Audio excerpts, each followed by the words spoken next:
one nation, under God, indivisible, with liberty and justice for all. This evening, council is grateful to have senior pastor of Tridestone Baptist Church, our friend, Pastor Dale Tucker. Pastor, welcome back to council.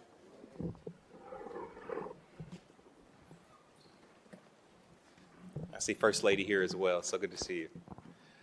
We bow our heads in prayer. God, we are so grateful for this day. It's a day that you have made, and we're excited and thankful and grateful for being a part of it. We come tonight humbly seeking your guidance and direction. You told us in your word, in all thy ways, acknowledge you, and you would direct our paths. So we stand in anticipation as you lead and guide us on tonight as we discuss business for your people and the great city of Columbus. I pray, God, that you will bless each and every one of our leaders, first responders, and all those that make this city great. Everything we do and say, we want to be pleasing in your sight. So we put everything in your hands. In Jesus' name, amen. Amen. Thank you, Pastor. Clerk, please call the roll. Bangston, Barosa de Padilla, Brown, Dorans, favor Remy, President Harden. Any person who takes any actions to obstruct or interfere with the conduct of tonight's meeting may be charged with disturbing a lawful meeting pursuant to Columbus City Code 2317.12. Any person who enters those areas of City Council chambers reserved for city officials or invited guests may be charged with criminal trespass pursuant to Columbus City Code 2311.21. Can I get a motion to dispense with the reading of the journal? Clerk, please call the roll. Bangston, Barosa de Padilla, Brown, Dorans, favor Remy, President Harden. Are there any additions or corrections to the journal? Hearing none, the journal is approved. This week's communications received by the city clerk's office are listed on the agenda and will be published in the city bulletin. Are there any other communications to be read into the record? Yes, President Harden, members of council, we have one item. We have a letter from City Auditor dated July 24th, 2023. Dear Ms. Blevins, accompanying this letter is the document titled City of Columbus, Ohio Guidelines for Debt Issuance, recommended by the Columbus City Auditor. The guidelines. This document is simply a current version of initial guidelines issued in September 2010.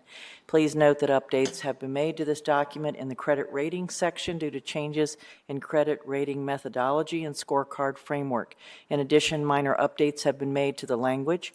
I ask that you read this letter by reference to the guidelines, include both in the official communications received by council. I'm available for any questions you or the council may have. Very truly yours, Megan Kilgore, City Auditor.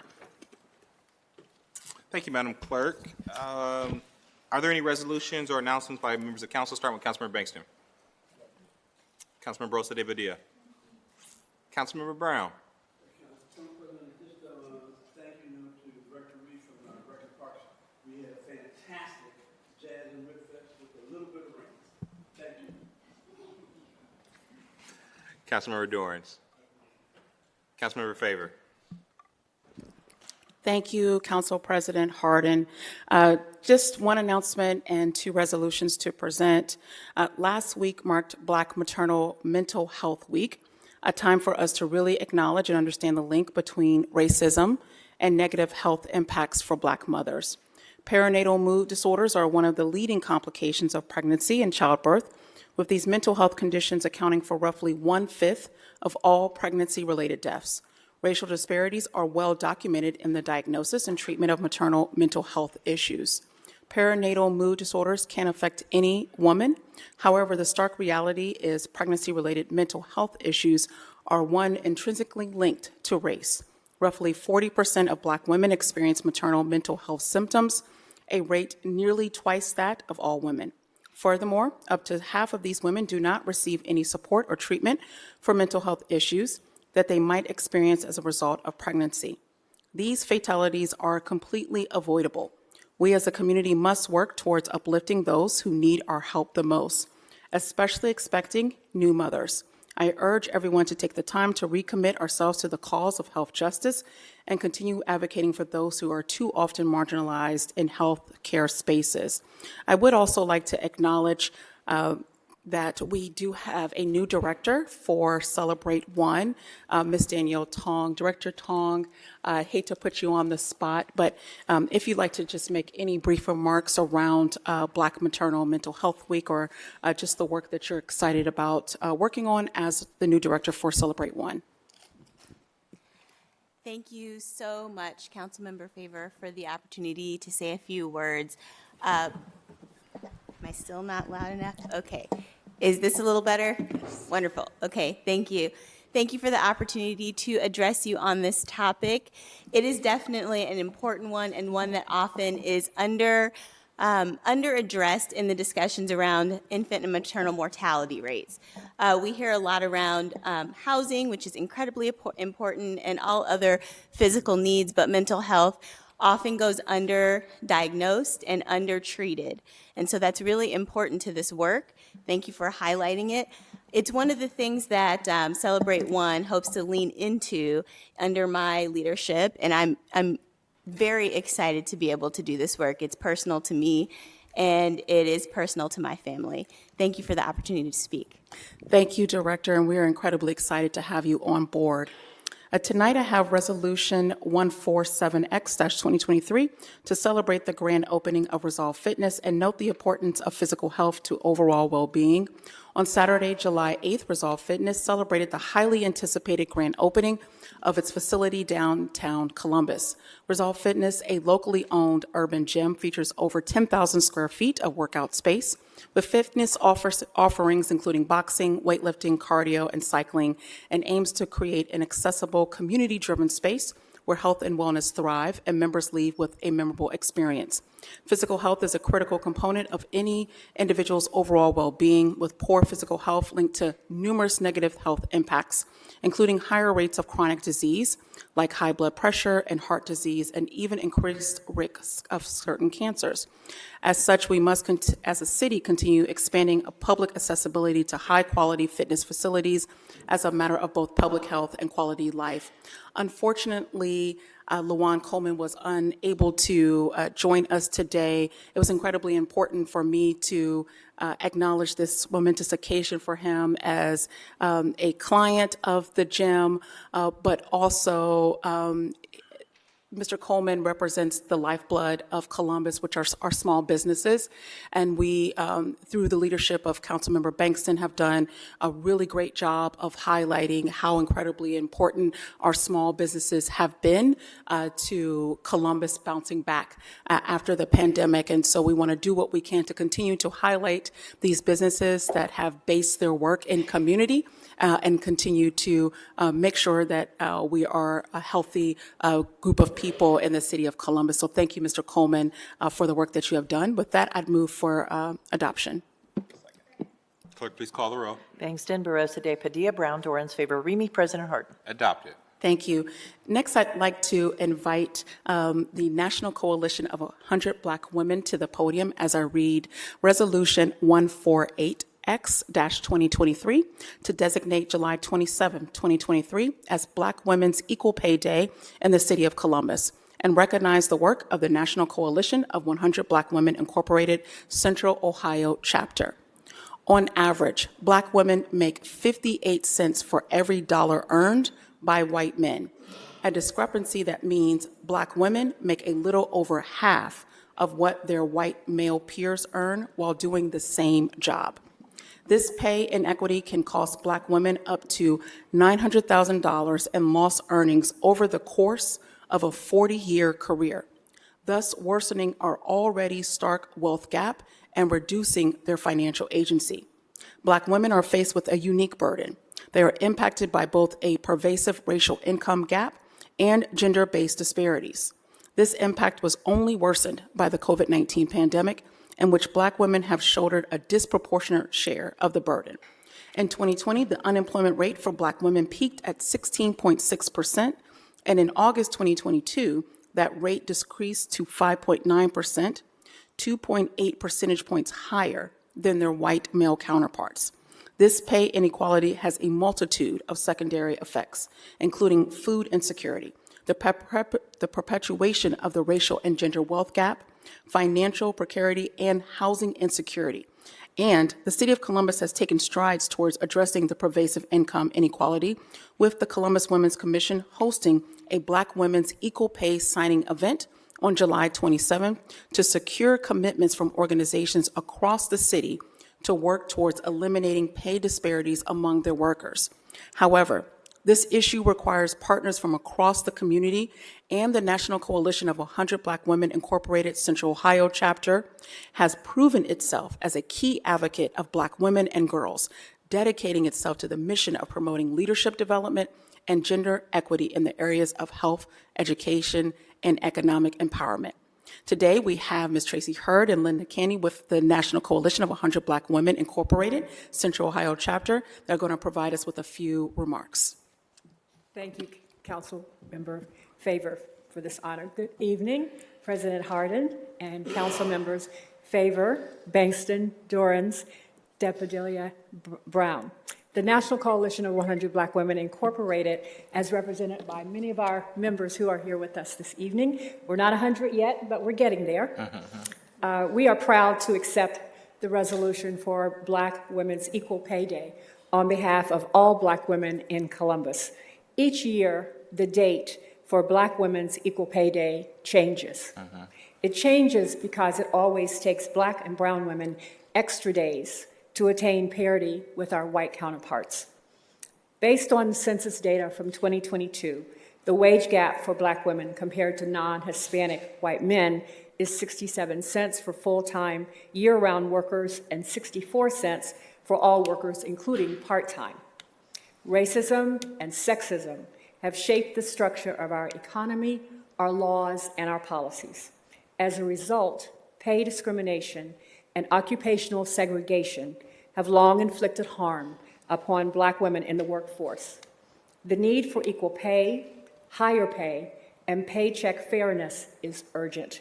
We take this time to applaud Councilmember Lourdes DePadilla for her work in passing the Paycheck Fairness Act for the City of Columbus, and we continue to advocate that this will also be adopted at the state level. This act protects workers from retaliation for discussing pay, banning the use of prior salary history, and codifying pay data collection. We now advocate for that similar legislation at the state. The National Coalition of 100 Black Women advocates for Black women and girls to be change agents, to influence policy that promotes gender equity and health, education, and economic empowerment. So on behalf of our efforts of the Coalition of 100 Black Women, we work to fulfill our vision to create a world where Black women and girls live in a world where social inequity does not exist. And to do that, we certainly support the work of this council, and we look forward to helping you continue to help us achieve our vision. And we are proud to accept this resolution on behalf of all Black women in Columbus. Thank you for this recognition, and special thank you to Councilmember Favor. Thank you. Thank you so much for those remarks. Are there any questions or comments by my colleagues at this time? Councilmember Brosa de Padilla. I just want to say thank you. Thank you for continuing to elevate this work. And I think, we are always going to be stronger when we stand together. And I think the moving target of women's equal pay days especially for Black and brown women, is a moving target going in the complete opposite direction of all the work that we've been able to do. And I think the pandemic helped to shine a light on a very fragile system, and we see the effects of that. And so I just want to thank you for your continued work at the State House level. You have two partners here, and certainly I speak for the rest of our council, that we want to see this happen on behalf of all women in the state, that women are at the core of everything, right? We make communities move, and an investment in women is an investment in family and communities. And so that's why these days are not days of celebration, but it is a day of reinvigoration for the fight ahead of us, and to continue to elevate the issues that are happening in our communities and that are happening to our women. So thank you, and thank you for showing up so strong today, because this means a lot for you to be here on behalf of our community. So thank you. Thank you so much. I Thank you, could- Councilmember Favor. Absolutely. I couldn't agree more. If folks want to learn more about the signing event that's coming up, where can they learn some more information? They can learn more information on our website, the National Coalition of 100 Black Women, Central Ohio Chapter. And it's also being held at Adelphi Bank on Thursday, the 27th. I believe it's from 4 to 6, so invite everyone to be there and be present. We're fortunate that our chapter was one of the first signers for the commitment pledge for Equal Pay Day about 17 years ago now when the Women's Commission first started. And we've also given testimony at the state level to make this part of a state legislation. So we've been on the forefront of pay equity for some time now. Well, we thank you so much for the work that the organization has done historically, continuing to do such relevant work in our community and across the country. We were literally just at the State House together promoting the work and hopefully the passage of the Crown Act on a state level. And so I just want to say thank you for the work that you're doing on behalf of young Black girls and Black women, and quite frankly, all women in our community. Because Councilmember Barosa de Padilla is absolutely right. An investment in all women and is investment in our families, is an investment in our community. And so thank you for doing the lead work, advocating on behalf of each and every one of us. Once again, that event will be July 27th at the historic Black Bank, located in the King Lincoln District, the Adelphi Bank. With that, I'd move for passage. Clerk, please call the roll. Bangston, Barosa de Padilla, Brown, Dorans, favor, Remy. President Harden. Adopted.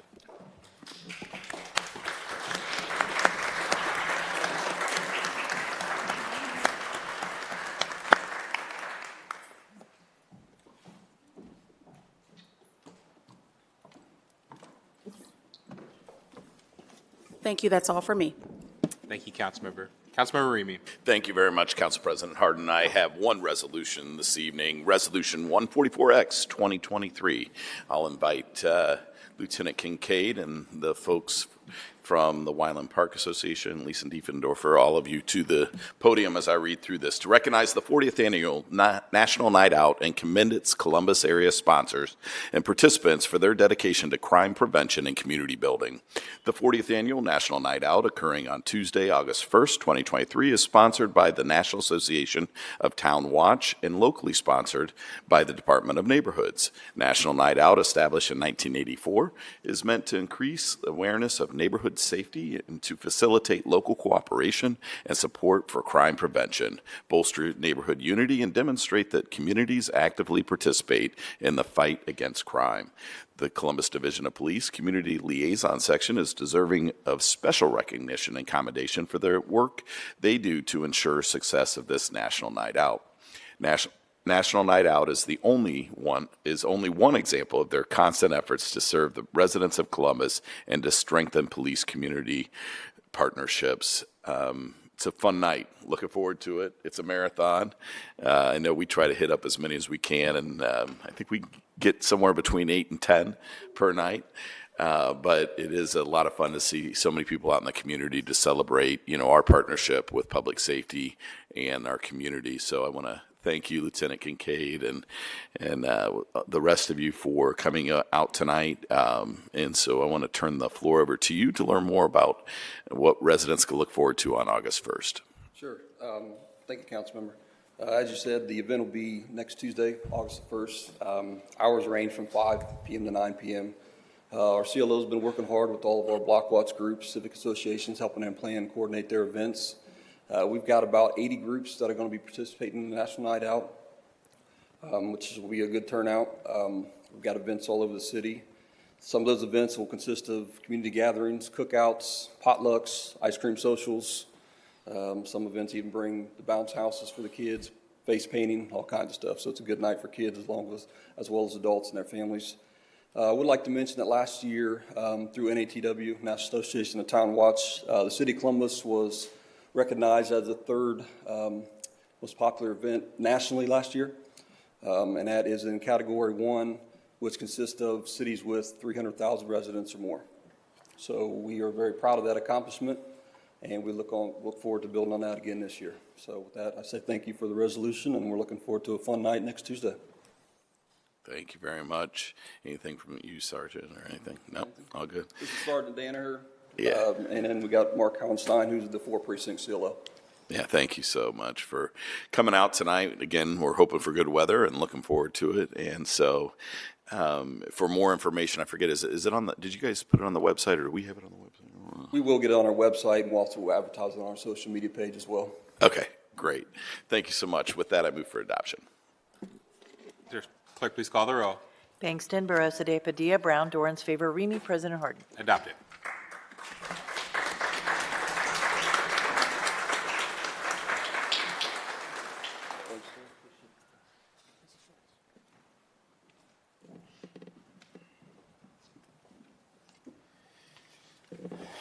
Now I'd like to invite up Commissioner Charles Tompkins and his crew. Pastor, if you want to come back up and to share an update on the results and outcomes of our inaugural Public Safety Week. Battalion Chief Gutter, you can come up as well. You don't have to just sit in the media area. So just want to thank everyone for their participation. And I know they asked if they could come up and talk a little bit about what happened that week. And so I'm going to turn the floor over to Chair Tompkins. All righty. First, I just want to say thank you for allowing us to do this, take up some of your precious time. But we couldn't go another week without doing this. On June the 25th was the first public safety week for the community, one of our communities in the city of Columbus, Ohio, which was picked was Milo Grogan, which is our community. It was a history-making event. It went for 7 days. The first day on that Sunday, they had CPR training and Narcan training. We had about 30 people that participated. There wasn't a single person in the room that wasn't involved in it and wasn't excited about it. The second day was Monday, when they had to come down and do the resolutions. The third day was Tuesday. Tuesday was a day where the cadets from fire and police went out through the community, knocked on doors, passed out fire extinguishers, smoke alarms, and they actually went into neighbors' houses and put smoke alarms up for some of the seniors. It was real exciting just to be there with the cadets. On Wednesday, we had the community conversation, and that was outstanding. Thursday was a block party. Now, I've been involved in these kind of things for a long time, but Thursday was one of the biggest block parties and one of the biggest celebrations that I've been involved in. I would like to thank AEP for coming out and providing their bucket trucks, which they used like we was at the fairgrounds, and they gave people rides up in the air. The fire department for bringing their fire trucks and seeing Mr. Remy go up on one of the hook and ladders almost to the top. I think he stopped at about 30 feet before he got to the top. The Parker Recs for allowing us to use their facility to hold this celebration. Also, I would like to thank everyone that was involved with this because it was a day of celebration. It was people that come from all over the city. Every ethnic background you can think about was there. There wasn't a face there that wasn't smiling and wasn't helping each other. That's what it's about. But today, we want to celebrate some of our key people that made this happen. First on the list, we want to celebrate Chief Jeffrey Hebb from the fire department for being there those 7 days. See, it was special because they allowed their cadets to come. At the corner store on Fifth Avenue over there at Express Market where I live, that store is like a barbershop. You go and you see everyone. I walked in, there was about 4 teenagers that walked up to me and told me after talking to the fire cadets and talking to the police cadets, they finally figured out what they want to do in their lives. Actually, 3 of them already is graduating this year, and they're already trying to figure out how to join and how to be involved. That's what fire and police. So they figure if one of them don't work, they can move to the next one. That's what their exact words was. So to me, that's an accomplishment of 100%.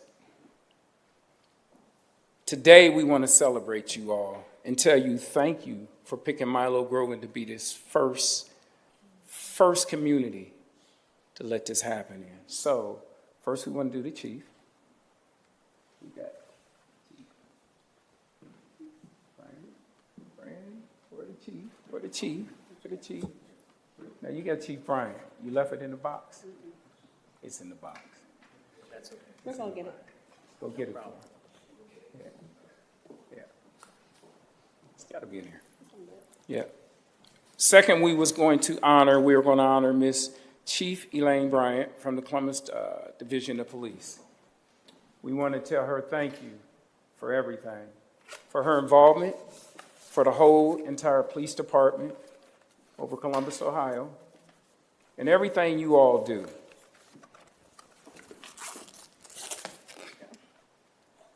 The awards say, Service to the Community Award, presented to Chief Elaine Bryant, Columbus Division of Police, in recognition and appreciation for all your effort and selfless contribution toward the success of the first Public Safety Week in the Milo Grogan community in the city of Columbus, Ohio, 2023. We would just like to say thank you for all you do and everything that you're going to do. Before I move on, one thing I want to say to everybody in this room. Chief Bryant, she's a mother. She's a loving woman to her family and to all of our community. Every day she get up, she put a hat on that's just unheard of. She takes steps that we can only imagine. I know how we all feel about things that's going on in our city. But if you don't have a past, you won't have a future. Our past is what we learn from our past. If you keep on holding a person down, how can they even achieve to put the future in front where we can all make it? It takes all of us. When we are all sitting around pointing fingers at who should be doing what, we should be doing something to support and to make sure that their paths is the way that it's supposed to be. So with this, we would like to honor Chief Elaine Bryant. I don't know if you all can see this, but this is for her. So this is, now here we go. Chief Jeffrey, Fire, Columbus Division of Fire. This is special. Every day, you guys are saving lives. Every time you go to a house, a building, or anything that's on fire, you're saving lives.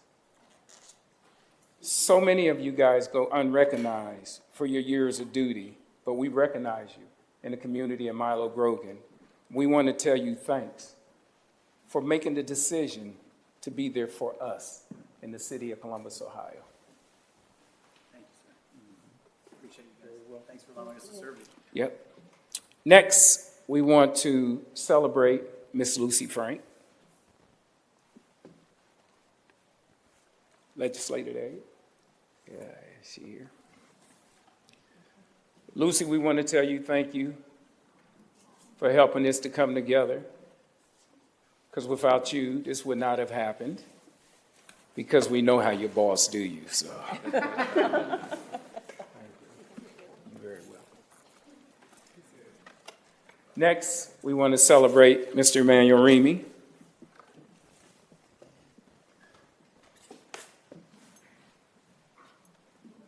For talking about this and actually having the guts to actually do this and take the steps forward to make this happen.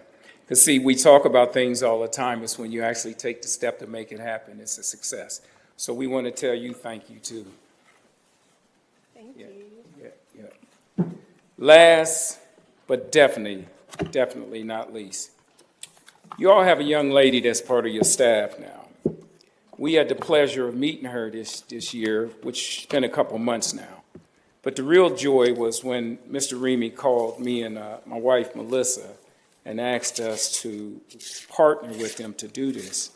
And they introduced this young lady to us. When we first met her, she was nervous, and she said this is the first time she's done something as big as this before. So, of course, me and Melissa said, that's okay, you got family. We're going to make sure that this is as successful as we can over here in the community of Milo. She told me that things was going on with her and she just needed to get herself focused. We told her that at the end of this, it's going to be a celebration like she's never been involved in before. And it was. Kaylee, we want to tell you from me, Melissa, who can't be here tonight, and from the whole community of Milo Grogan, thank you for everything that you did. Thank you for having the courage to stand up, even when you didn't feel like it. I told you there's going to be days when you don't feel like doing nothing. That's when you got to get up. That's when there's somebody that's going to need your blessing. Always remember, if you reach your hand up high enough and you leave it there and you close your eyes, God will come and hold on to you, just like he had me. So thank you for everything. This is just the beginning of your future and your path. We know that you are going to be great. We know that you're going to accomplish a lot of things. We know that you're going to bless a lot of people. So thank you for everything. This would not have happened without you.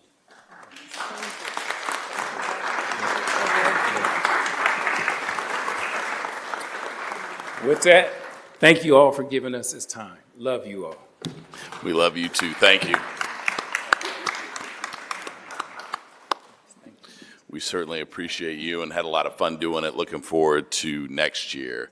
With that, that is all I have this evening. Thank you, Councilmember Remy, and thank you, Chair Tompkins and Milo Grogan. Wherever Milo Grogan goes, they come in force, and it's always good to be around the Milo Grogan family. Right.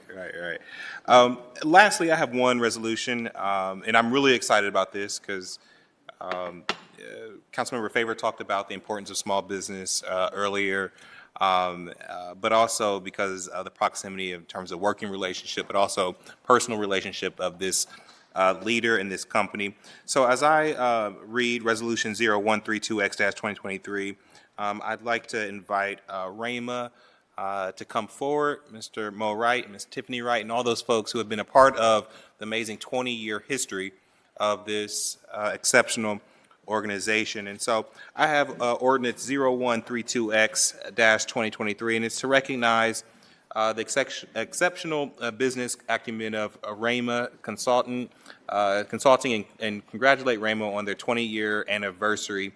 I'm actually not going to read this because what I want to say, though, is this company has meant so much to the Columbus community.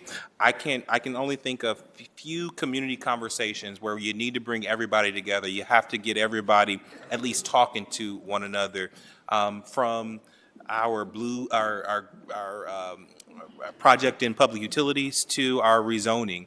Conversations that really speak to not just who we are as a community now, but to who we are in the future. Sometimes those conversations, and probably now more than ever, are harder to have, where we have retreated back into our personal video boxes, but behind screens, and have lost the art of actually talking, discussing, planning, and coming up with a united plan together. It has become more difficult. Rayma Consulting, and this is just one aspect of their work, I would say, but this is the most visible that we get to see on the day in, day out, is exceptional at this. To have a 20-year business, a Black-owned business in our community that's not just being here, but that is thriving, and using then their thriving to give back to our community is something that I'm extremely grateful for. And so when I realized it was their 20th anniversary, I said that you guys had to come here to be celebrated. We talk a lot about Mo, but it's really also the team that is behind you now that a lot of us get the opportunity to work with, and truthfully know personally, Ms. Tiff and everybody on this in front of us now. I think I've worked with personally on different initiatives. I'm just so grateful for this company, the impact that it has had on our community, and really just wishing 20 more, or many more years of exceptional leadership in our community, and to say congratulations. So before I turn it over to you, I would like to open it up to any council members. Councilmember Bankston. Well, Council President, I echo everything that you said, but also just want to say congratulations, and what a dope team, let me say that. but also see the evolution of not just the folks that are here that are represented, but what you have poured into so many young folks in this community that have gone off, have excelled in their careers, who got their start at Rainbow. And personally thankful to you. When I was a young kid and my wife and I had this vision of this thing called the Columbus Urban League Young Professionals, we didn't know how to raise no money, didn't know how to do nothing. And I called Mo, and he was one of our first investors because he believed and understood that when you invest in young folks and when you invest in those dreams, that they truly can make an impact in our community. And then now to be leading not only this work, but your work with the African American Leadership Academy, again, pouring into the next generation of leaders. So that speaks volumes to you as a person, but I think it speaks even more volumes of the organization that you have created, because the leader's spirit penetrates any organization that they lead. And that is seen in all of the work that you all do. So thank you for having difficult conversations. You know, this is the one case where he's not elected and goes into rooms to get yelled at by people. It's my job to go get yelled at by the community, but no, it's really those difficult conversations, and for you to be able to do it in a culturally authentic way truly has made a difference. And so excited for 20 years, but more importantly, excited to celebrate where this organization is going, and more importantly, where our community is going, thanks to your leadership. So congratulations. Thank you. Yes, so it's interesting because I was just thinking about the first time that we met actually was when I first moved back to Columbus, and I was part of Project Diversity. It was one of the early cycles, and Rainbow is not even that old. And so I feel like as I think about my trajectory as a leader, I feel like we've grown up together. And so it's interesting because when I think about, to your point, Council President, when I think about many of the projects and many of the leaders and many of the experiences that they've had in Columbus, Rayma has been at the center of that. And so I think for a company to be so intentional and to be about the heart and soul, and for the leaders of the company to pour themselves into the community aside from the work, right? That is who you are. And I think, to your point, a leader that seeps into everything that you do, and that seeps into the DNA of Rayma Consulting. And so, cheers, felicidades, many, many more. I'm excited. I don't know what 20 years looks like here, but I'm happy to be on this ride along with you, sir, and with all of you as well. Well, of course, I have to say something. Congratulations. I'm looking at the team here, and Councilmember Bankston is not lying. This is a dynamic team, a collective. Collectively, you all are dynamic, but individually, you all serve our community in so many different capacities. And it is something to see you all standing here before us today. But to Mo and to Tiffany, you all have been a staple in our community. Some of the most crucial and critical conversations that we've had since I've been a member of this body, and there have been many, you all have been a part of those conversations. Trust is earned, and you have earned the trust of the community. The community trusts you all. Thank you for being good stewards of that work, for holding space for authentic conversation when it truly mattered. That's not something that you can just buy. And so if we could just bottle Rayma up and sell it all across Columbus and this country, that would be amazing. But for now, we will just cheers to all of you and the work that you have done in our community, both individually and collectively. Congratulations. Thank you so much.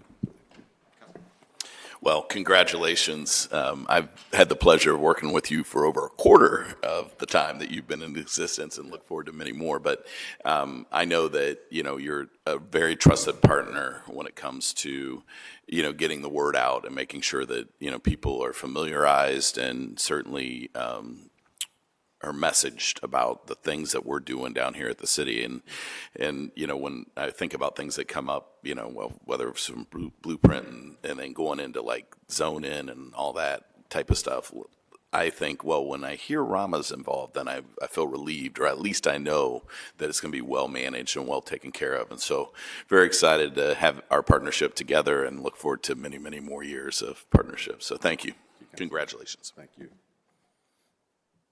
With that, I'm going to turn it over to President and CEO of Rama Consulting, Mr. Mo Wright. Council President Hardin, members of council, we're humbled to be here. 20 years later, it's been a ride. I recall the first time I ever came in the council chambers, probably about 19 years ago, on a project, and the spirit of this council, the conversation in this room has dramatically changed. And so I'm humbled because I see the leadership development work, I see the progressive policy of Columbus enacted in many of you, and all of you, and the work that you are doing is not going unnoticed as well. You know, I guess after 20 years, you get reflective about things. And so I've been spending the last year really thinking about what has this journey taught me as an African-American-owned business, as a contractor for government and municipalities all across the country, as a partner to so many local organizations, and then as a leader personally, and through all the folks who are standing behind me and so many folks who are not in the room.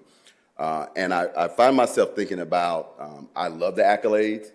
It feels like a little mini funeral, so make sure you do it again when I actually leave. But I also think about where the rest of us. You know, there should be 5, 10, 15 Black and brown businesses in this council chamber every week being celebrated for their longevity and their contribution to this community. And while I'm so proud of what Rama has accomplished, we are yet one of those examples, and I wish there were so many more. I watch big ideas and big conversations happen among the folks in this room. Many of you are raising issues of equity in so many ways, and so thank you for doing that. And yet the work of equity, you know, is not just a big idea. It's got to permeate to all of the city departments who are behind me. It's got to go down to that mid-level manager, folks who actually decide contracts and who's able to participate.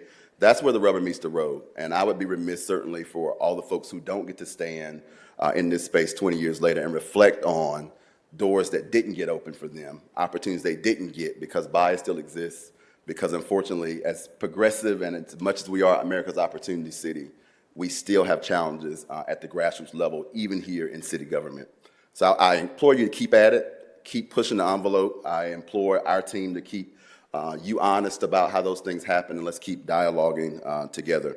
So thank you for championing small business, particularly Councilmember Bankston, everything you've been doing to make sure that that playing field continues to level. Certainly many of you are working on various aspects of this work, and it really does take a village to really raise this child we call Columbus. And we're just happy to be a business that's Columbus-based and be a part of this renaissance that our community is really going through. So thank you on behalf of Rama. I'm joined tonight by first my partner in life and in business, Tiffany Wright, who is our Vice President, Chief Operating Officer, other members of the Rama team who are here with me. My oldest friends, Bo Shilton and W. Shauna Gibbs, literally in Columbus, are here. My good friend T Street is here joining, and either past or present members of the Rama team who can make it tonight are here. But thank you for the opportunity, thank you for the recognition, and thank you for all you do to continue to make the next Rama's path even smoother than the one we've had. We appreciate it. Well, help me congratulate this amazing team as we move for adoption. Clerk, please call the roll. Bangston, Barosa de Padilla, Brown, Dorans, favor, Remy. President Harden.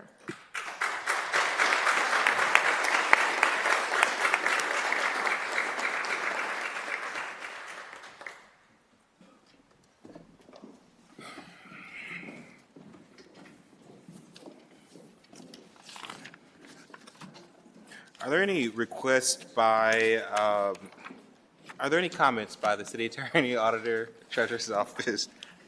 Are there any requests by members of council for the removal of ordinance or resolution from consent portion of the agenda? Hearing none, may we now have a motion to waive the reading of titles of 30-day legislation by the clerk?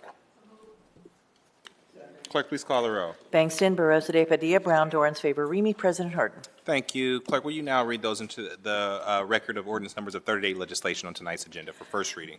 Economic Development Committee, ordinances 1866, 1961, 1963, 1964, 1966, 2093, 2171, 2173-2023. Small and Minority Business Committee, ordinance 2044-2023. Public Service and Transportation Committee, ordinances 2118, 2157-2023. Recreation and Parks Committee, ordinances 1552 and 2097-2023. Public Utilities Committee, ordinances 1975, 1998, 2043, 2082, and 2105-2023. Housing Committee, ordinance 2126-2023. Criminal Justice and Judiciary Committee, ordinance 2192-2023. Health and Human Services Committee, ordinances 2006, 2074, 2077, 2091-2023. Administration Committee, ordinance 2041-2023. Finance Committee, ordinances 1990, 2125, 2151, 2155-2023. Rules and Reference Committee, ordinances 2053, 1871, 1872, 2108, 2109, 2275, 2265-2023. Zoning Committee, ordinances 2188, 2210, 2215, 2183, 2203, 2211, 2216, 2217, 2218, and 2221-2023.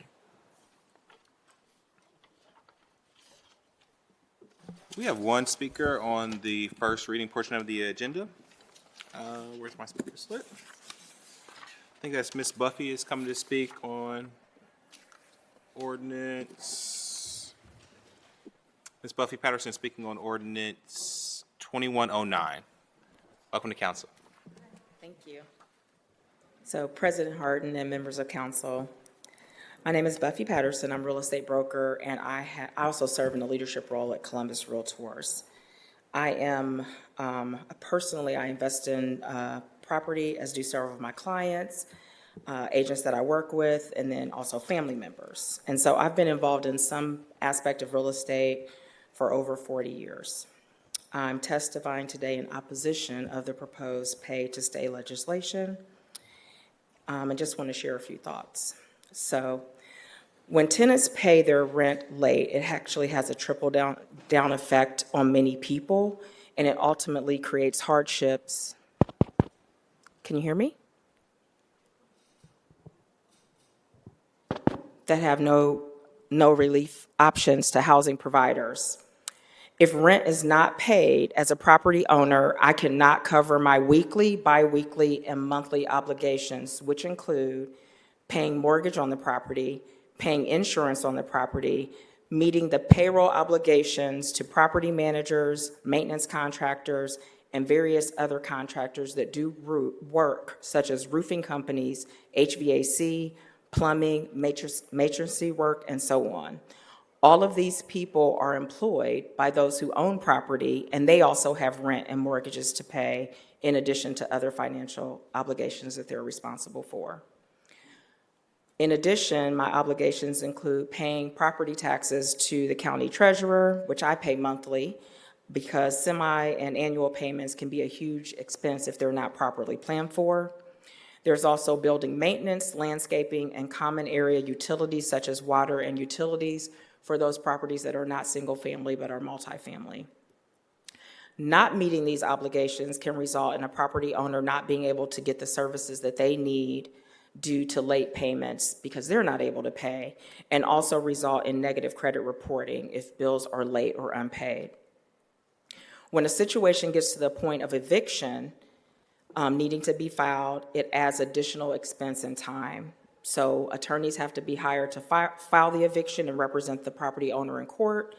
Tenants almost always get a continuance the first time out, which means that the property owner and the attorney have to come back to court. So again, it's an additional time and expense. And then typically a tenant will propose an agreement to finally pay the rent or some portion of it. But this proposal unfortunately happens after the eviction has been filed. And so additional expenses have been incurred. If the property does in fact get to eviction, the part that generally is not discussed is the damage that has been done to the property. Often when a tenant is behind on their rent, they don't call and request maintenance. And so the owner is now burdened with the additional expense of bringing that property back so that it can be rented by another family. We know that many citizens in our city are living paycheck to paycheck. I believe that current data shows that people are living kind of 1 to 3 paychecks or 15 to 45 days.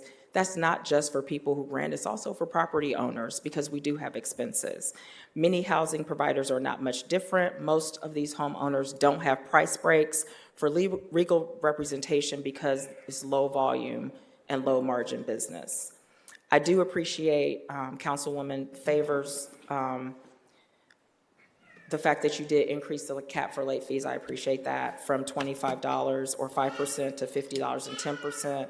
I just remain concerned that there is no cap on the number of times that a tenant is able to be late on their rent. The uncertainty around this may cause the unintended adverse effect on tenants because landlords are probably just going to increase rents, which then further affects affordability, and we need affordability in the Columbus community. I think it is critical that everyone in crisis, whether that be tenants or housing providers, be protected. The ability to collect reasonable fees to cover the impact of tenant delinquencies is equally important, and I would just urge the city to revise the pay-to-stay ordinance so that it applies only to rental agreements created after the effective date. And I would just also ask you to keep in mind that landlords are not only property owners, but they have families that they support. They are providers of housing, but they are also employers. They employ people in the city of Columbus. Thank you. Thank you so much, Ms. Buffy. And as I said last week, first readings are the beginning of conversations. They're not the conclusion. And so we look forward I know there's been a lot of engagement on this piece of legislation and really on the larger Housing for All package. And so we appreciate that ongoing advocacy. Chair, do you have any response? Or you can wait till next week? Yeah. All right. Thank you. Thank you so much. Are there any other questions or comments on the consent portion of the agenda? Hearing none, is there a motion to approve? Oh, just joking. I apologize. That was just first reading. I apologize. Right, that would save us time, but that would, yeah. The following ordinance appear on our agenda as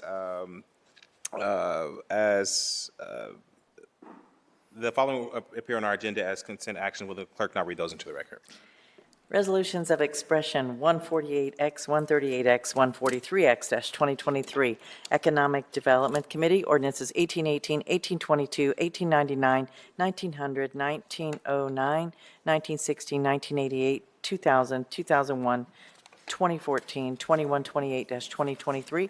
Small and Minority Business Committee, ordinance 2168-2023. Technology Committee, ordinances 2116, 2120, 2132-2023. Public Service and Transportation Committee, ordinances 1910, 1987, 2019, 2027, 2048, 2064, 2066, 2067, 2068, 2086, 2114, 2141-2023. Neighborhoods and Immigrant, Refugee, and Migrant Affairs Committee, ordinance 2196, 2261-2023. Recreation and Parks Committee, ordinances 1739, 1808, 2103, 2117-2023. Public Utilities Committee, ordinances 1768, 1803, 1876, 1885, 1912, 1932, 1934, 1937, 1942, 1949, 1967, 1972, 2029, 2038, 2057, 2130-2023. Building and Zoning and Policy Committee, ordinance 2007-2023. Housing Committee, ordinances 2010, 2070, 2094-2023.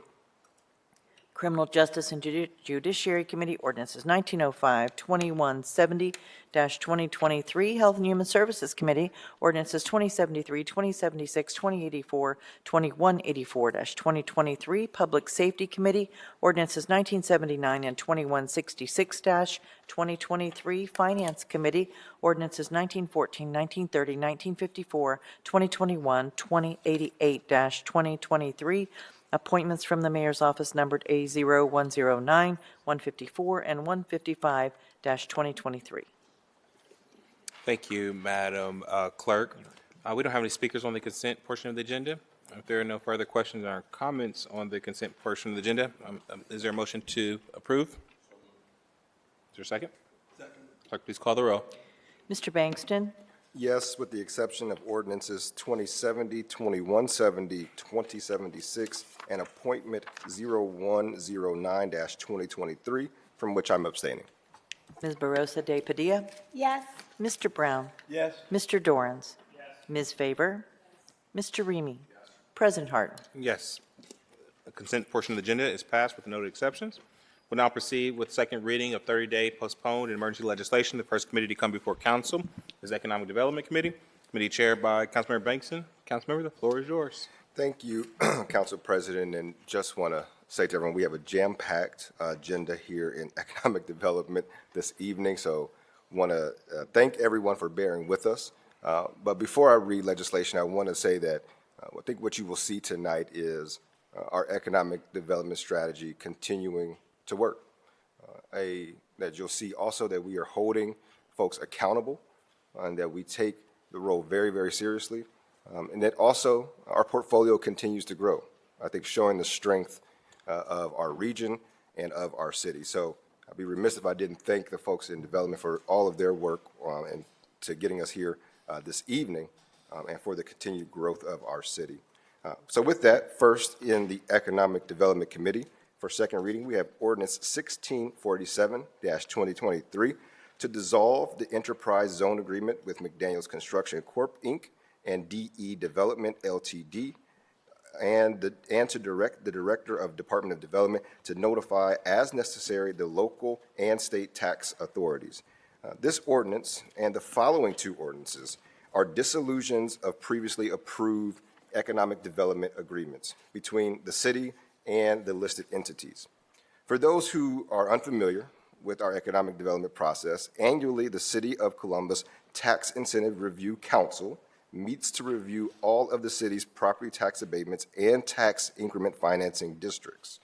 As part of that process, the TURC contacts all entities whose reporting indicates that they will not meet their commitment to retain an abatement or an incentive. Entities that have been contacted by the TURC regarding issues with their commitments have the option to voluntarily dissolve this agreement, or the TURC has the authority to dissolve that agreement. Since coming into office, I've heard many speakers question whether the city has mechanisms in place to monitor whether companies are keeping up with the jobs they commit to tied to these economic development deals. And I hear those concerns loud and clear, and we take it very seriously as a city. So it is top of mind for me this evening to showcase that the city does in fact have a strong mechanism in place to hold companies receiving city abatements accountable and can dissolve these agreements should that said company indicate that they are unable to keep or meet their commitments. And this is not unusual. Just last year, I, as chair, dissolved 3 other agreements that we had in place. Because these are performance-based, there has been no loss to the city. And this is a way for us to hold them accountable. If you don't commit to or perform what you say you're going to do, you do not receive an incentive from the city. And we want to make sure that we take those incentives off of our books to ensure that our economic development portfolio shows the strength of our community and shows where we are going. So with that, Council President, on ordinance 1647, if there are no questions or comments from my colleagues, I move for passage. Clerk, please call the roll. Bangston, Barosa de Padilla, Brown, Dorans, Favor, Remy, President Harden. Passed. And again, the next 2 ordinances are both dissolutions of agreements with those said entities. Next is ordinance 1646-2023 to authorize the Director of the Department of Development to dissolve the City of Columbus Job Growth Incentive Agreement with Exercible Inc., doing business as Loop Returns. If there are no questions or comments from my colleagues, I move for passage at this time. Clerk, please call the roll. Bangston, Barosa de Padilla, Brown, Dorans, Favor, Remy, President Harden. Passed. Next is ordinance 1645-2023 to authorize the Director of the Department of Development to dissolve the City of Columbus's downtown office incentive agreement with Oryx Real Estate Capital Holdings, LLC, doing business as Lancaster Pollard Mortgage Company and Red Mortgage Capital. Before I move for passage at this time, Director Stevens, I know I highlighted it, but if you could just, talk a little bit about these three different kinds. So this isn't just one type of disillusion that we have this evening, but just talk about how we are holding folks accountable and what that process looks like. Thank you, President Hardin, Chair Bankston, members of council. Chair Bankston, you mentioned how our Tax Incentive Review Council meets annually to go over in fine detail all the agreements that we have in place to incentivize job growth and investment in our community. But in between that meeting every year, we have a talented economic development team that is out meeting with businesses and understanding the challenges they're facing and making sure that we're holding them accountable to the agreements that they make. Because our commitment is to use this incentive for them to invest in the community and make job growth. So we expect them to meet their commitment around the investment and job growth. When we interact with those companies that are struggling with that, it gives us an opportunity to work with them and other partners we have in the community, whether it's our Workforce Development Board or others, maybe find the talent that they're having trouble recruiting or find the appropriate location to make that investment. At times, that doesn't happen, and we need to hold them accountable and dissolve these agreements. I hope there's a day in the future maybe where they come back and have some job growth and an ability to do something in the future where we can continue to provide opportunities for our residents in Columbus. But it's really important that we continue to engage with these local businesses to understand their issues, but also hold them accountable on the work they do. Thank you, Director. And you made a very good point. The dissolution of these agreements doesn't mean that necessarily that business is going out of business. It just means that they're not able to hold up to the commitments that we sign.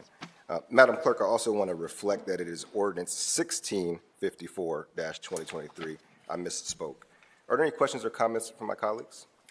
Seeing none, I move for passage. Second. Clerk, please call the roll. Bangston, Barosa de Padilla, Brown, Dorans, favor, Remy, President Harden. Passed. Thank you, Council President. We talk about accountability and holding folks accountable. This next ordinance, I think, demonstrates that our economic development portfolio is performing and performing well. Ordinance 1881-2023 to authorize and direct the city auditor to transfer $4,215,475.17 with the general fund to authorize and direct the city auditor to appropriate and transfer $1,053,868.79 in cash from the special income tax fund to the general fund to authorize and direct the payment of $3,125,794.26 to the Columbus City Schools District, $710,645.50 to the Hilliard City Schools District, $225,096.70 to the Olentangy Schools District, $103,699.61 to the Southwestern City Schools District, and $23,239.10 to the Worthington City Schools District for income tax revenue sharing totaling $4,215,475.17 to authorize the expenditure of $4,215,475.17 from the general fund and to declare an emergency. Wow, that's a lot of numbers to read. So just to clarify, in addition to holding folks accountable, part of our economic development strategy and when we ink deals is to provide annual compensation to school districts for the property tax abatements that we execute within school district territories when the annual payroll of new employees in a project is $1 million or higher. Once this threshold is hit, we share 50% of all municipal income tax revenue from that project that we receive in payroll for the new employees. When the term of that abatement has ended, The revenue sharing agreement ends and the school district affected collects its full share of the property tax revenue for the project. In this legislation, Columbus City Schools, Hilliard City Schools, Olentangy local schools, and Southwestern City Schools are receiving revenue sharing dollars totaling a little over $4.2 million. It's also important to note that there is another piece of companion legislation that goes to this on consent that gives close to $1 million to another partnering school district. Columbus City Schools is receiving over $3.1 million, which is up from last year, in funding out of that total that can be assessed instantly by the district for operating expenditures and needs. Since 1997, the Columbus City School District, Government, Groveport Madison Schools, Hilliard City Schools, Olentangy Local, Southwestern City, and Worthington City School District have benefited from over $42 million from this in the past compensation for tax abated projects. The influx of funds for our schools demonstrates the success of our economic development strategy and showcases the safeguards we have in place to protect interests of our schools. It is really important that we point this out, that even additional to this compensation that we share, when we do these types of deals, the district continues to receive 100% of the tax tied to the property they were getting before the project starts. And they also receive an additional 25% over the life of that term, making sure that we are continuing to invest in our schools while also making long-term strategic investments in our city's health. Are there any questions or comments from my colleagues? All right, seeing none, I move for passage. Second. Clerk, please call the row. Bangston, Barosa de Padilla, Brown, Dorans, favor, Remy, President Harden. Passed. Thank you. Next, we have ordinance 1660-2023 to authorize the Director of the Department of Development to enter into an enterprise zone agreement with Trident Broad Development LLC for a tax abatement of 75% for a period of 10 consecutive years in consideration of the enterprise investing approximately $21,890,000 in real property improvements and the creation of 25 net new full-time permanent positions with an estimated annual payroll of approximately $1,081,600. Again, talking about accountability, showing that our economic strategy is working, but also here seeing that our region continues to attract new investment and new opportunities for our residents. That's what economic development is all about. Not simply new revenue for the city, but opportunity for our people. Trident Broad Development LLC is owned by Trident Capital Group, which is a privately held real estate company focused on the acquisition and development of industrial properties and select secondary markets throughout the U.S. They are proposing to invest a total project cost of roughly $24,367,866, which includes $2,469,053 in acquisition costs and $21,889,813 in real property improvements to a building to build an approximate 198,000 square foot Class A proactive industrial facility at 6200 East Broad Street. They anticipate the creation of 25 net new full-time permanent positions with an estimated new annual payroll of approximately $1 million. The Department of Development recommends an enterprise zone property tax abatement of 75% for a 10-year period. We do have one speaker on this ordinance, Mr. Joe Motil.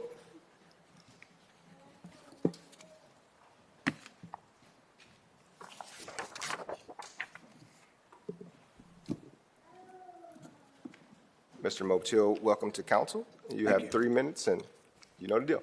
Thank you. President Harden, Chair Bangston, members of the City Council, Joe Motil, 167 West Cook Road. Due to City Council's meeting rules of allowing a citizen to speak on only 2 agenda items, my testimony pertains to this tax abatement ordinance and the 2 that will follow. The recipient of this 10-year, $4.7 million tax abatement currently owns 14 million square feet of industrial space and has assets of over $1.2 billion. For the last 15 years, the Trident Capital Group has had a proven track record in making millions for the group and its investors. Columbus, Ohio is the #1 most desirable location in the Midwest and one of the top 5 in the United States when it comes to constructing industrial warehouse facilities.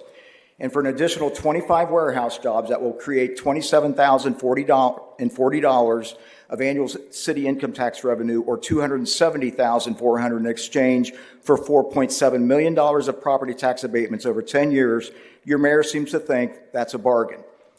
Local developer Crawford Hoying also has an irrefutable track record as a money-making developer in Central Ohio and has broadened its portfolio investments throughout the state. Crawford Hoying has found it profitable in providing cold storage facilities in Columbus because there is a need for them. This will be the second one developed by the company in Columbus. And for an additional 22 warehouse jobs, our city income taxes will be increased by $22,800 a year, or $228,000 for 10 years in exchange for $9.6 million in property tax abatements over a 10-year period. Another great deal for Columbus residents. CCBCC Operations LLC is the nation's largest Coca-Cola bottler and is owned by Coca-Cola Consolidated. Gross profit of Coca-Cola Consolidated in the first quarter of 2023 was $624 million. The company's stock price is around $639 a share. The new warehouse is being constructed in the heart of Rickenbacker's Logistics Center, which is one of the world's only cargo-dedicated airports, and 12 new jobs for $200,200 in city income revenue over 10 years in exchange for a $14.4 million in property tax abatements. I also am going to dispute your claim that COTA provides bus service. I think the closest stop you're going to find is about 1.5 miles away. Not one of these firms or corporations needs a penny of financial assistance. They are building here because it's a sure thing. They're all flush with cash. Enterprise zone tax abatements need to go. The increase of crime and violence in Columbus is a direct result of the city's ongoing defunding of public education through tax abatements. Nonprofit social service agencies who rely heavily on property tax revenue have stated recently that they will not have sufficient revenue to support their programs this year. Franklin County Auditor said we should expect about a 30% increase in our property taxes. Columbus City Schools is putting a levy on the ballot this November to raise taxes $269.50 per $100,000 of property value, and the mayor wants to hand out $25 million more in tax abatements this evening. If all three are approved, City Council will have handed out no less than $642 million in property tax abatements over the last 91 months. Thank you, Mr. Motil. Thank you, Councilman. Your comments. Director, there's something that I think I want to lift up, because I think there's an actual point here, that our region is thriving. But I think you and we talk about this quite often. We're not competing with Chicago. I'm not competing with New York. But I think we're competing with folks that are just adjacent to us. And so when we think about where these jobs could go, we have partners that have no requirements of jobs created, that give 100% tax abatements to be able to make these types of opportunities. So if you could speak a little bit to that, but if you could also talk about these numbers. Both two things that were mentioned are proactive, meaning that these are speculative in nature. Typically, they generate well over those jobs, but there is a threshold that we set that we like to tie to these to ensure that there's a minimum met. So could you speak to both of those points, please? Yes, thank you, President Hardin, Chair Banks, and members of council. As we look to invest in these companies that are making these decisions and terminations on projects, we're having a lot of success in this community on making sure people understand the Columbus region is well positioned to grow and invest in, and that's the entire region.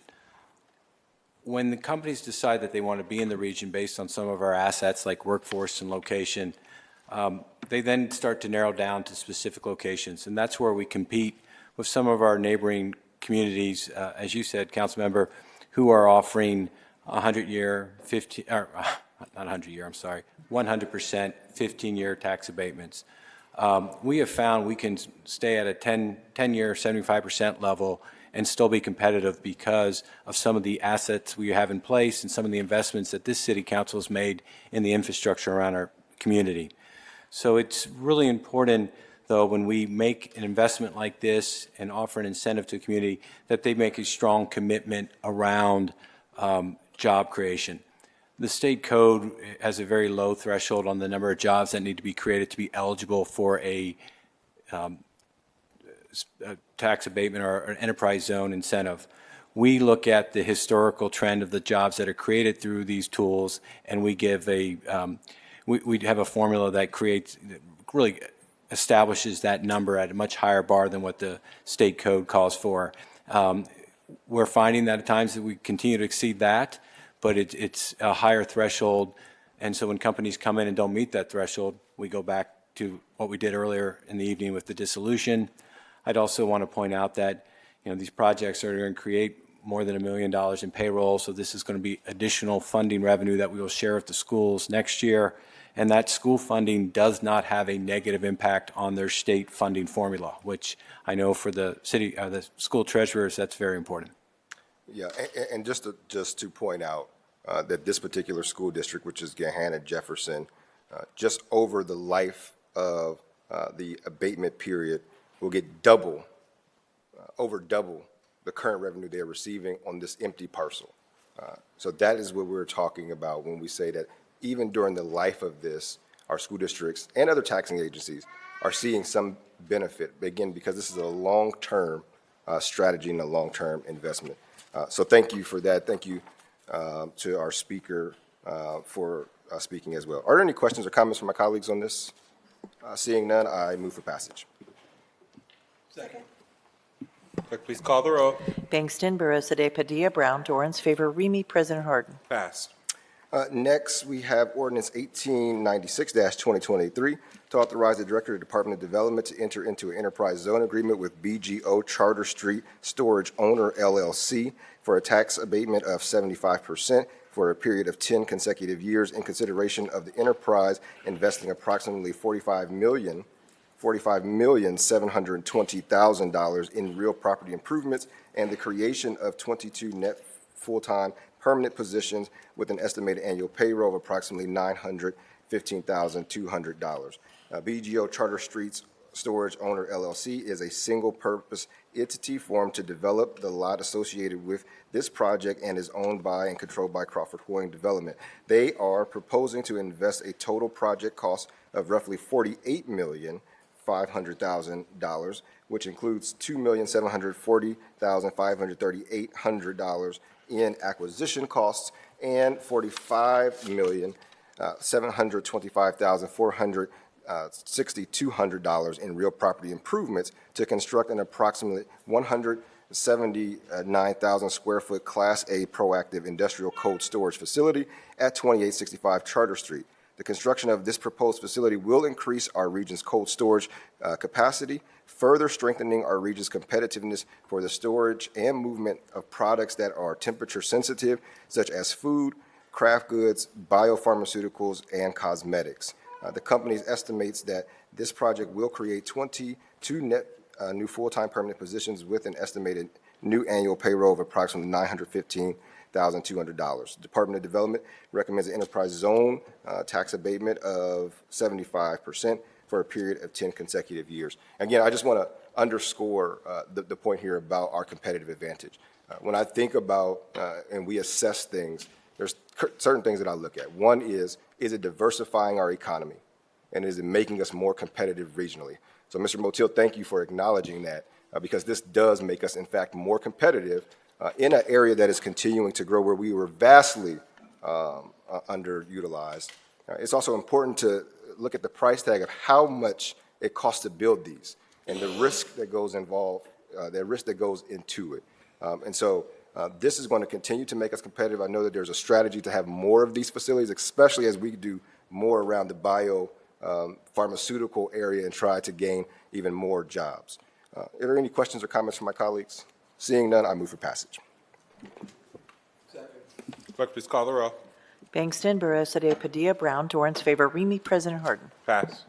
Next, we have ordinance 1907-2023 to authorize the Director of the Department of Development to enter into an enterprise zone agreement with CCBCC Operations LLC for a tax abatement of 75% for a period of 10 consecutive years in consideration of the enterprise investing approximately $59,700,000 in real property improvements, the creation of 12 net new full-time permanent positions with an estimated annual payroll of approximately $800,800, and the retention of 329 full-time positions with an annual payroll of approximately $16,100,000 as a proposed project.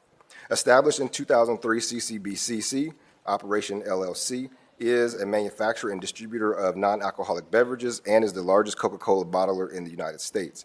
They are proposing to invest a total project cost for roughly $82 million, which includes $59,712,000 in real property improvements, $21,432,000 in machinery and equipment, and $856,000 in furniture and fixtures to construct new operations. The new construction will consist of an approximately 400,000 square foot warehouse distribution facility, along with 2 separate facilities. The proposed new facility will be constructed on approximately 62 plus or minus acres of undeveloped land located at 1489 Roy Road.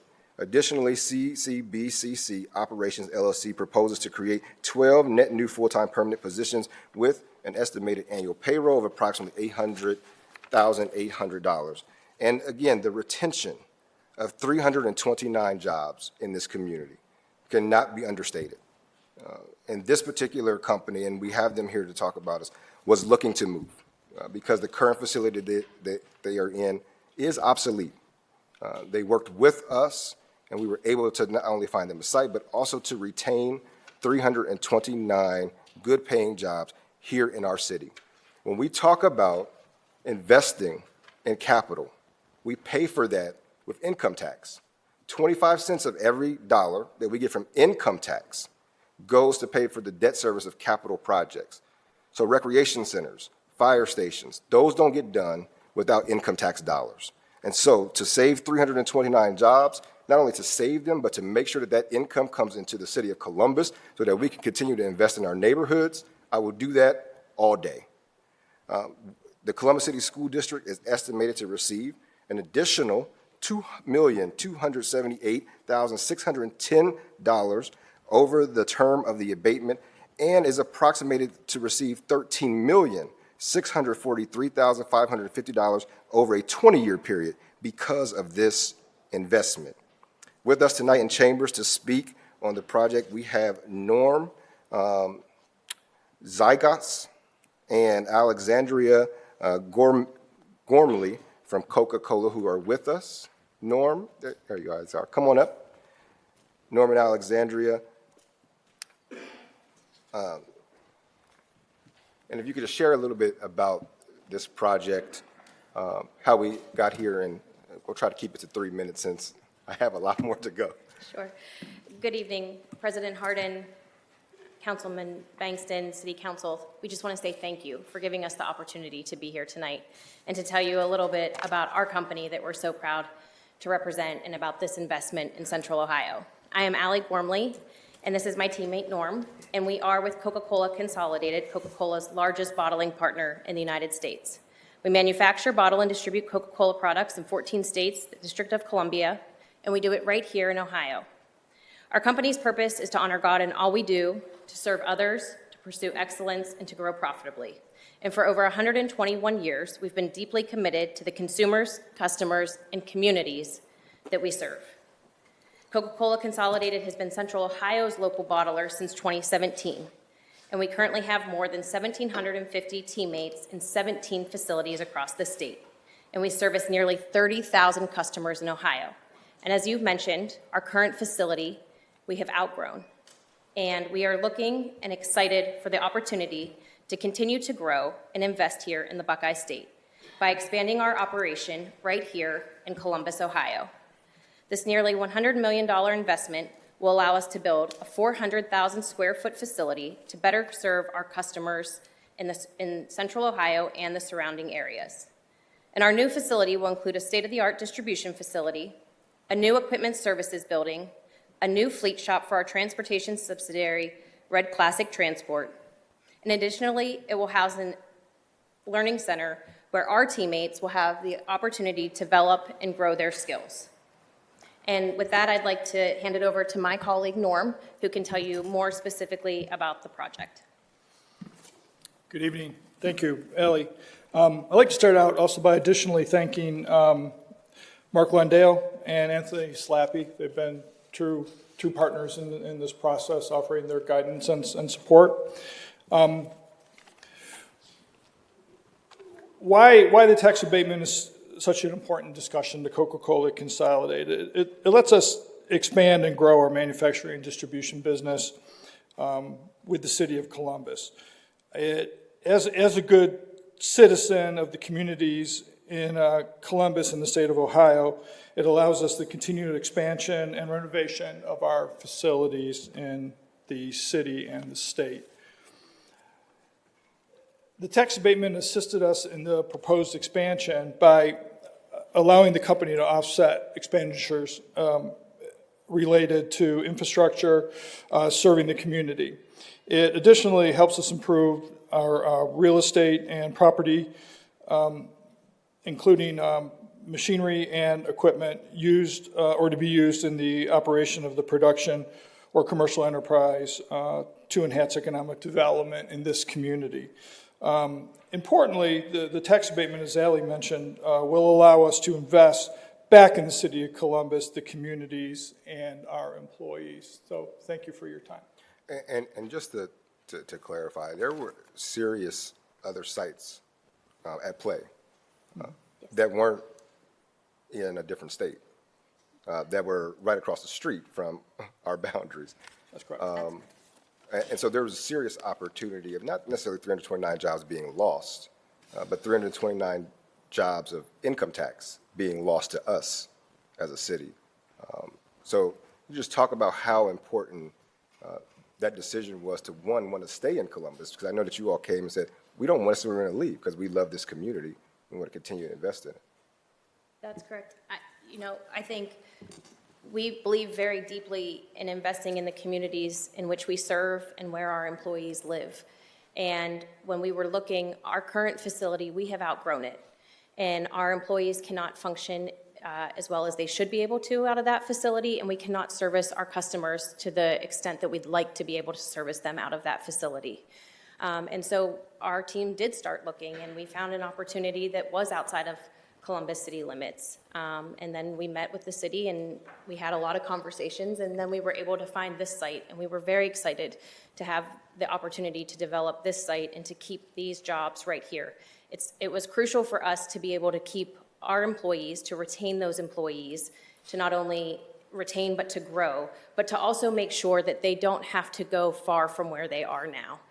That was very important to our leadership, and that is something that we find to be a value, and we want to retain the employees that we have, and we want to continue to grow our employee base here in Columbus.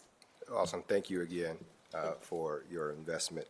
And it's also important to point out, too, that the current site will, I think, serve us well in the transformation that's happening in the Eastland area as a catalytic site as well. So, again, thank you for investing in your employees and, more importantly, investing in our community. If there are no questions or comments from my colleagues, I move for passage at this time. Thank you. Clerk, please call the row.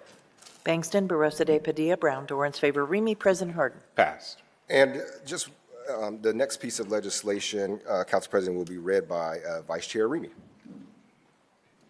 Go ahead.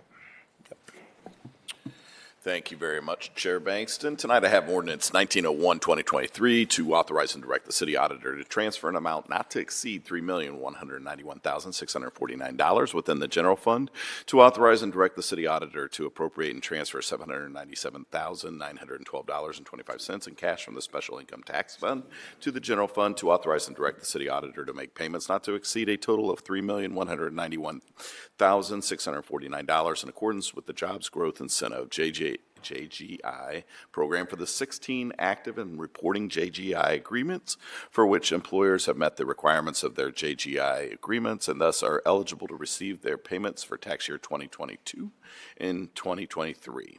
To authorize the expenditure not to exceed $3,191,649 from the general fund and to declare an emergency. This legislation authorizes payments to employers who have met the requirements of their Jobs Growth Incentive Program agreement and are eligible for payment for the 2022 reporting tax year. Emergency action is requested so that the city can authorize payment by the end of the second quarter of this year in accordance with the Jobs Growth Incentive Programs agreement. I'd like to turn the floor over to Director Stevens for more information and background on the specific JGI payments in front of us tonight. Thank you, Councilmember Remy, members of council. This is our annual payment for those performance incentives we put in place with those companies that are investing in Columbus and adding jobs. It's based on the number of jobs and that payroll withholding that they make.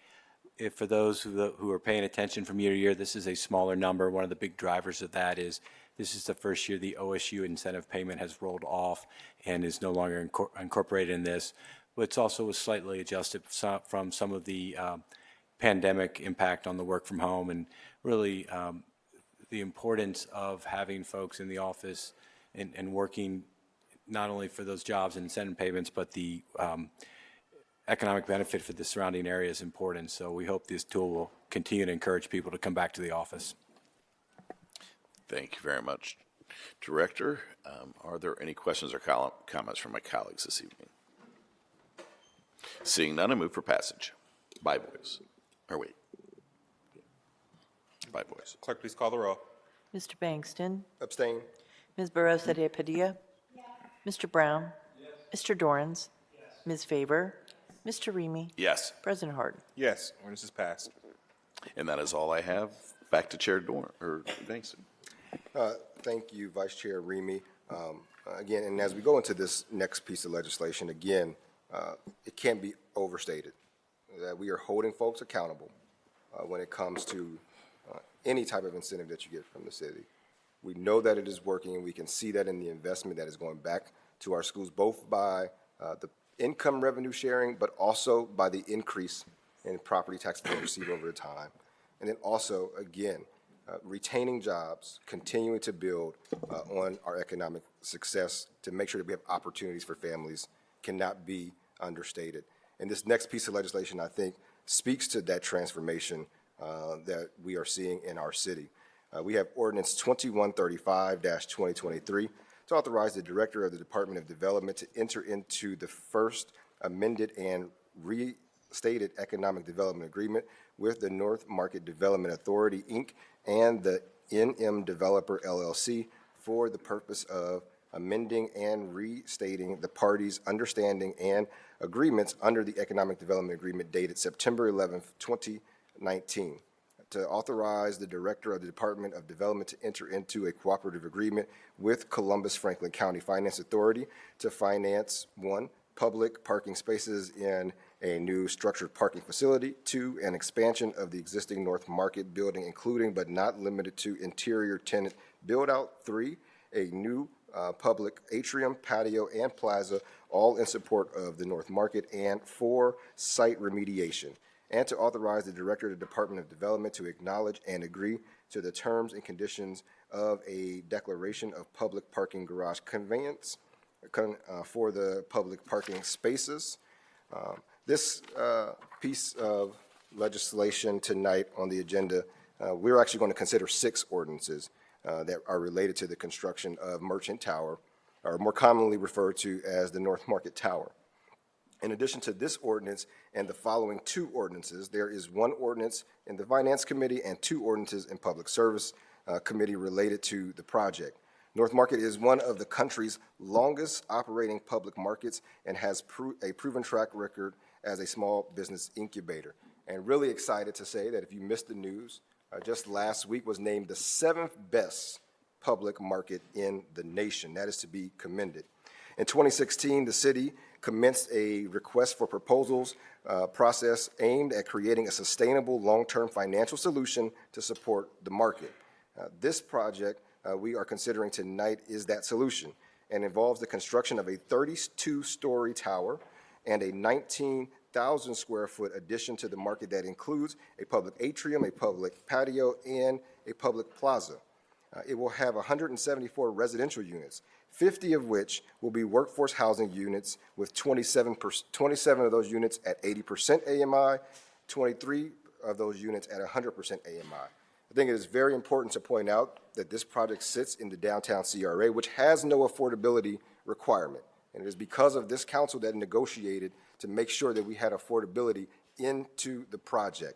50 units out of 174 is well above the 20% threshold for affordable housing units in other CRAs. So that is to be commended. It will generate 1,100 permanent jobs and 19 construction jobs.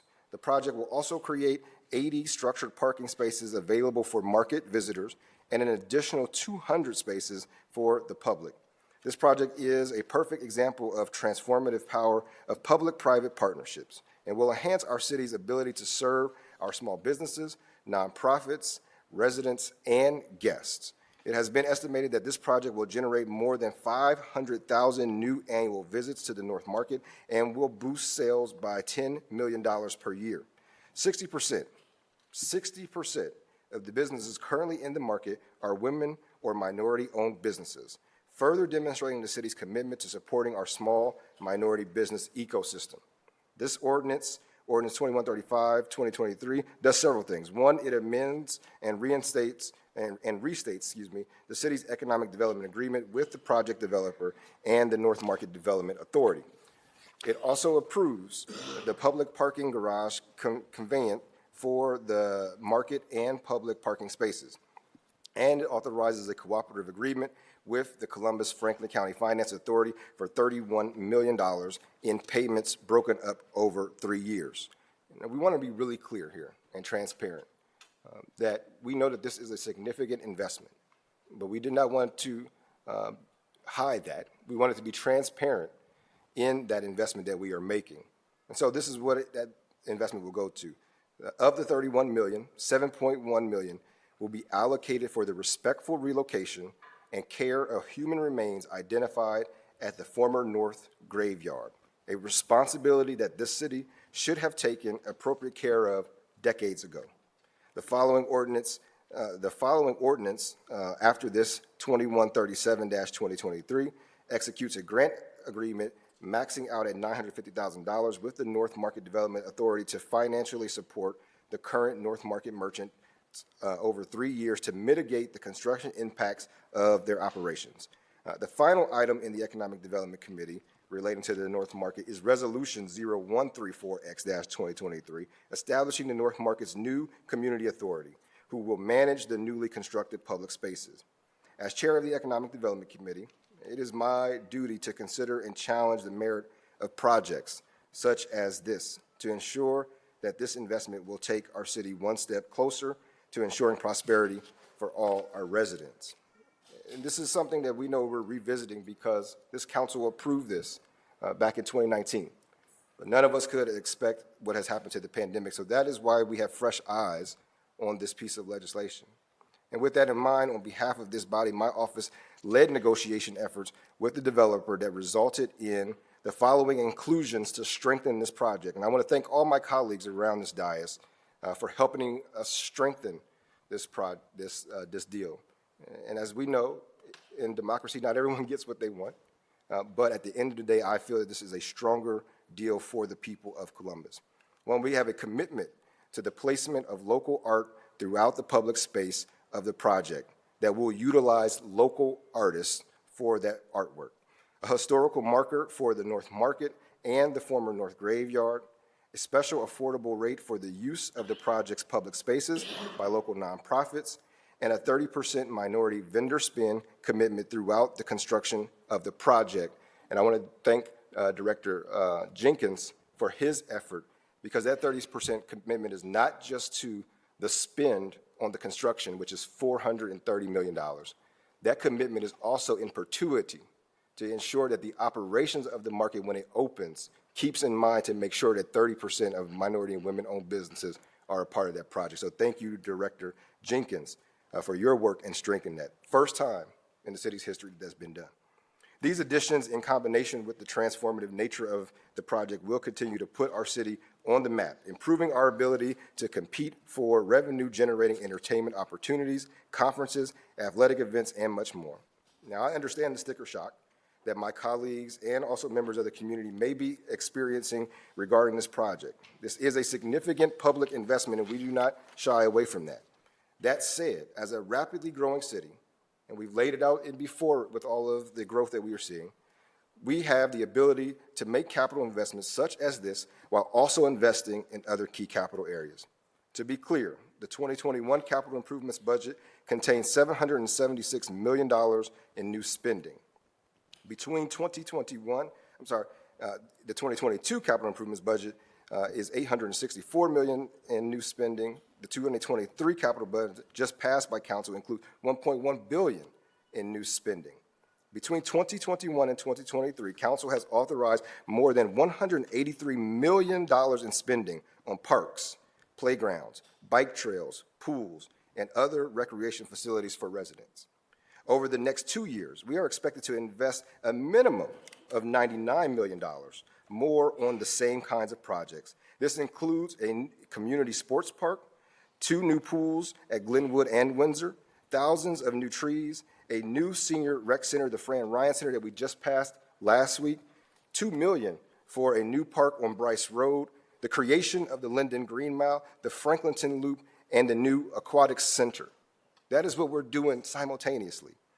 In public safety, we talk about that. The 2021-2023 capital budget includes $105 million on police and fire stations, equipment apparatuses. And in the next 2 years, we will see us spend at least another $59 million. This includes investment in a 911 system upgrades, a real-time crime center, a new police substation on Sullivan Avenue in the Hilltop that residents have fought for, 2 new fire stations, number 35 and number 36, one of which is in the beautiful District 5 in Northeast Columbus, and a joint wellness center for uniformed personnel. We have the ability to do both, and with the commitments in this project spanning 3 years, we will be able to do so. Economic development is about people. It is ensuring that the investments that we make provide opportunities to our residents, those that are here and the ones that are coming. A strong city economically means better roads, more employment opportunities, more funding for our services, organizations, and nonprofits, and more amenities for residents to enjoy. Simply put, that quality of life that we fight for and other capital improvements don't get done if we don't do economic development. And so it is a very significant investment that we are making, but I am confident we have just laid out that we will do both. This is not at the expense of our neighborhoods, but it is into the addition of the future of our city. At this time, I want to stop there before we have speakers, because I know we have multiple. But Director Stevens, is there anything that you want to add to this? Yes, thank you, President Hardin, Chair Banks, and members of council. This is a transformational project. It's getting investment from the state, the county, and the city. And in 2016, when we initially let out an RFP, we were looking at how we could leverage a contributing asset of the North Market and use that to take a non-contributing asset in the parking lot just directly next to it and make sure that could be a mixed-use development that would have a significant impact on revenue going forward. This project over time has expanded in scale and scope, but this city investment that we're asking tonight is investment in public spaces. It's an investment in the North Market. It's an investment in their merchants and the space for all our community while addressing the gravesite remediation. This is also an amendment to a development agreement that makes it a better deal. Chair Bankston summarized some of those points, but I'm going to reemphasize. It's got a 30% minority participation clause in it now. There's an additional 15 affordable housing units for 50 total on site. And it's going to have a significant economic impact over the next 30 years, creating a tax benefit of just under $200 million. And I'd also want to point out that this legislation before you we're asking that you amend it to include language that addresses some of the concerns raised by the property owners who attended last week to memorialize the MOU around the garbage disposal. I'm also happy to share, I'll steal Director Gallagher's thunder a little bit. All parties have signed that MOU. So we're moving forward on that. I do want to thank my partners and colleagues at Public Service, Director Gallagher, and ODI with our Chief Diversity Officer, Jason Jenkins. So thank you. Thank you, Director. I'm going to invite some guests up to speak before we take our speaker slips. Mr. Rick Wolf, who's the Executive Director and Chief Executive Officer of the North Market, if you could come forward. And also Ms. Tara Rose, if she could come forward, archaeologist with Lawhon, I'm probably pronouncing that wrong, and Associates, here to speak around both this project but also the work that has been done with the North Graveyard. Mr. Wolf, good to see you, and congratulations on being named number 7 in the community. Thank you very Hopefully much. we'll be number 1 in 3 years. We'll keep trying. Council President Hardin, Chair Bankston, council members, I'm Rick Harrison Wolf, CEO of North Market Development Authority. Our mission as a 501c3 to preserve and promote an authentic historical Columbus, Ohio experience that highlights the diversity and vibrancy of our community, both economically and culturally, by promoting and incubating best-in-class local independent businesses. North Market is our city's last remaining public market. Our survival is a result of the great support from the City of Columbus, the community, its visitors, and most importantly, the dedicated entrepreneurs, merchants who have called Spruce Street home for 147 years. First and foremost, this legislation and project provides certainty and perpetuity for North Market and its merchants. Our small business owners represent 13 countries from around the world, and overall are 2/3 female and or minority owned. These businesses employ over 300 people. North Market is the cultural mosaic of Columbus, the best representation of what Columbus is and should be under one roof. This legislation and overall project sets out a path for the future support to maintain the market, expand new business opportunity, and provide more, better space for our community and its visitors to engage with the market, merchants, farmers, and makers. Specifically, the grant that is being considered will support merchants' operations affected by the 3-year construction project. This will protect the livelihood of 35 merchants and over 300 people that work for them any given day. My vocation is public markets. I research and travel around the world, visiting markets, attending conferences. I will tell you this project is transformational, not on just a local scale, but globally. North Market must continue to be an evolving institution to stay relevant and prosperous, and this project will ensure that. I thank you for your time and support. Thank you, Mr. Wolf and Ms. Rose. And I think that what you were going to talk about is something I think a lot of us were not aware of. But what the North Market sits over was once a graveyard that housed thousands, I think, of remains. And so ensuring that they are respected, that they are taken care of, that we do what is right now, because we know that, again, not even decades, almost a century ago, the work wasn't properly done. So one, thank you for all that you're doing, but if you could just talk a little bit about what we found there and what the process looks like. Thank you very much. Good evening. My name is Tara Rose Casano, and I am the osteologist for Lawhon and Associates. We've had the privilege to be part of this project since 2017, and we are very honored to be able to speak to you tonight. The North Graveyard was established in 1813 and served as the first cemetery for the city of Columbus. As the city rapidly grew, so did the cemetery. By the 1840s, many considered the cemetery full, and interest increased in reclaiming the land for commercial use. In 1864, Green Lawn Cemetery offered plot exchanges for those who would relocate their loved ones. The 1870s marked the start of concentrated efforts to clear the old graveyard of burials, but graves continued to be discovered as the area was developed for commercial use. Due to the history of the site, particularly the history of grave removals and extensive commercial building, we expected to encounter roughly 200 mostly empty graves. Well, that quickly changed as we found many multiples more, with a higher percentage of intact burials than anticipated. We responded by rapidly expanding our archaeological team, which at its peak consisted of 32 archaeologists. Beyond the sheer number of graves, we also encountered an unexpected level of complexity, such as stacked graves, multiple individuals in a single grave, and intercutting graves.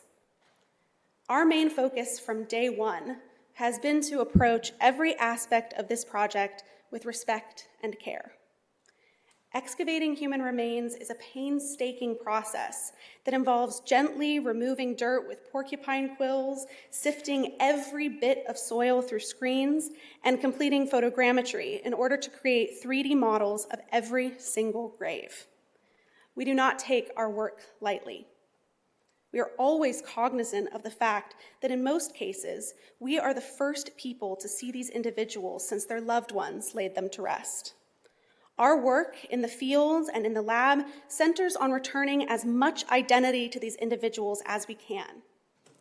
Though it is impossible for us to identify each person by name, through thorough historical research and osteological analysis, we are able to preserve their memory. The culmination of this work is reinterment. Once analysis and reporting are completed, every individual will be laid to rest at Greenlawn Cemetery, where they were ultimately meant to spend eternity. Thank you for your time. Thank you for your work, both of you, and I can't, I think, overstate the importance of making sure that we treat those remains with dignity so that their family members are able to, once again, be able to know that their loved one is resting somewhere peacefully. So thank you. And again, doing that work in the middle of a pandemic. You know, we're here because this was a transformative project. No one thought the impacts of COVID would happen. None of us foreseen that there would be that many remains left there by our predecessors. But we're here today, one, to finish the project, but also to make it right, to ensure that we do what generations before us should have done. So my hat is off to you. Thank you so much. And I apologize, Council President. I want to pause here and see if any of my colleagues have any questions at this point or comments. Thank you, Mr. Chair. I mean, I appreciate your leadership. As Tara was speaking, I was one of very few that took the opportunity to go out and see the work that they were doing, not to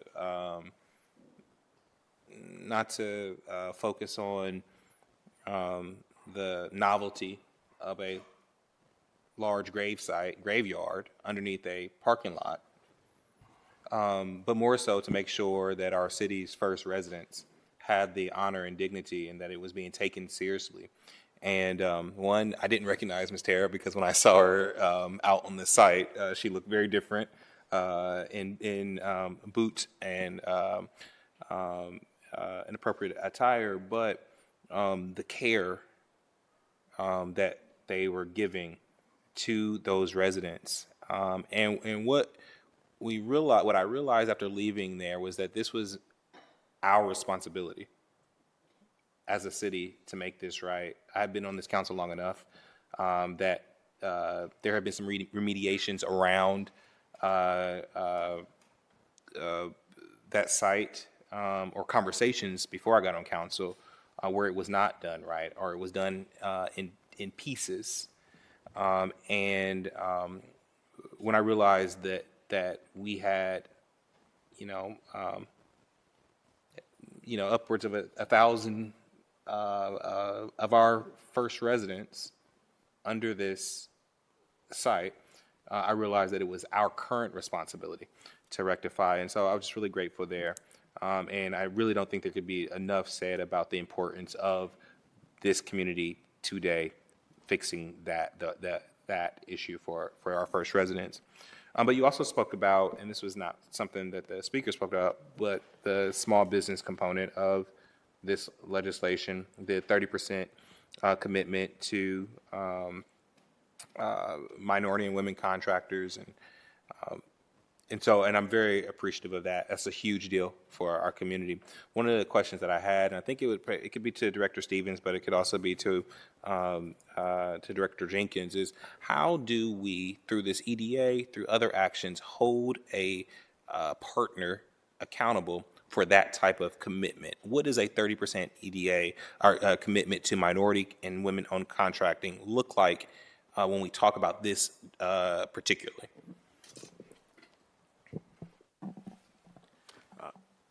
So I've already stolen one of my colleagues' thunder. I'm going to hand it off to Director Jenkins to get into details on that. Good evening, Council President, Chair Bankston, council members. To answer your question, similar to all of our public-private partnership agreements, we have an individual staff that works with that developer as well as with the development company to make sure that they meet those goals. We have several documents that we fact check multiple times. We have regular meetings once a month, if not more. Also bringing in different partners throughout the city to make sure that we're tracking that information through the life of the project. As we move forward through this particular project, we also are installing some software to make sure that we follow that minority spend in perpetuity after the completion of the construction project. Thank you, Director Jenkins. And maybe this question more specifically to Director Stevens. Just over the last couple of weeks as we've been thinking about this project and specifically the minority contracting component, I know that there has been conversations with stakeholders just to ensure that there is a level of contracting with minority contractors, specifically local minority contractors in the construction components of this project. Do you feel comfortable with the commitment that we will get there in terms of local minority contractors working on this project? Thank you for that question, President Hardin. We are in an incredible time of growth within our community and our region, and we have a need where we need to go out, and I think we're doing a good job on creating a pipeline of new businesses and new talent coming up to meet that need, but we have an immediate need now. So there are a couple of different ways we approach it. One, am I comfortable? Yes. I really, based on the partnership and the relationship we have with our Office of Diversity and Inclusion and the work they do and the track record they have on other commitments around this and working with our partners who make those commitments, I am 100% confident that it'll be met. But I also think there are opportunities for us from an economic development perspective to go out and work to attract new companies into the area, have them make an investment in Columbus, hire locally, and participate in this project and other ones that are occurring in our community. Okay. And I would just, go one step further. I think it is a priority of this council to make sure that as we invest in and create these economic development agreements, and when we talk about minority and women-owned contracting, that to our best ability as we build and we support the work of Director Jenkins in creating capacity here in Columbus with Columbus businesses, that we make that a priority. And so I look forward to seeing the fruition of that component of local minority-owned contractors, construction folks doing good business on this Columbus asset. Thank you. Thank you, Council President. Any other questions from my colleagues? And Council President, I think it goes without saying that minority participation, to your point, is something this council takes very seriously. And I've had conversations with Director Jenkins as well as the developers, that this is spread out over 2 capital cycles, really 3. And at any point when we feel as if folks are not making those commitments, we have the ability as a council to not pass those funding. It is tied to this economic development agreement. It is tied to performance, and I'm confident with these local developers that they will meet that. But I'm more confident in my colleagues that we will hold them accountable. So with that, seeing no questions or comments from my colleagues, we'll move on to speakers. We have 7 speakers that have signed up, but it is council rules that there are 3 for and 3 against, so we will call those in the order that which we received them. First up, speaking against the project, we have Mr. Joe Motil.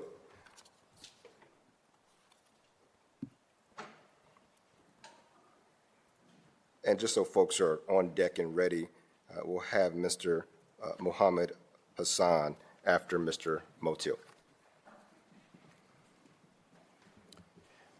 President Harden, Chair Brankston, members of City Council, Joe Motil, 167 West Cook Road.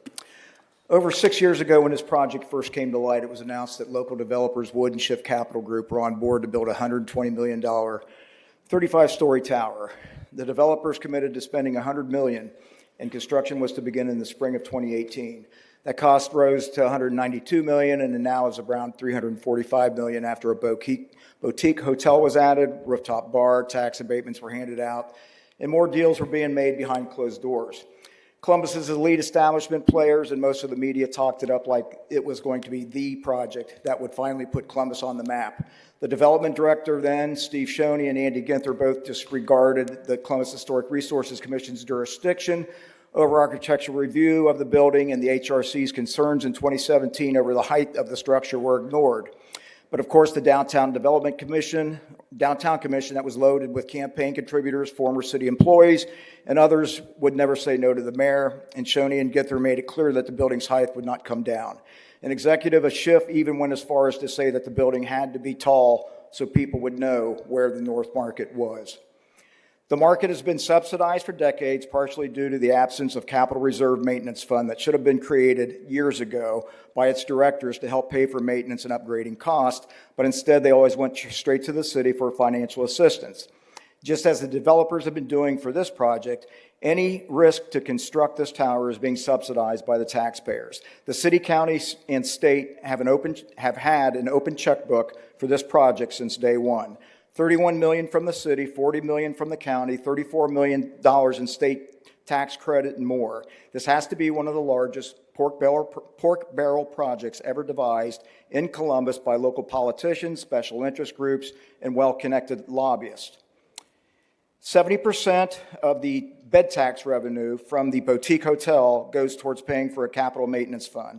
This is bed tax revenue that is earmarked for affordable housing, the arts, and human services.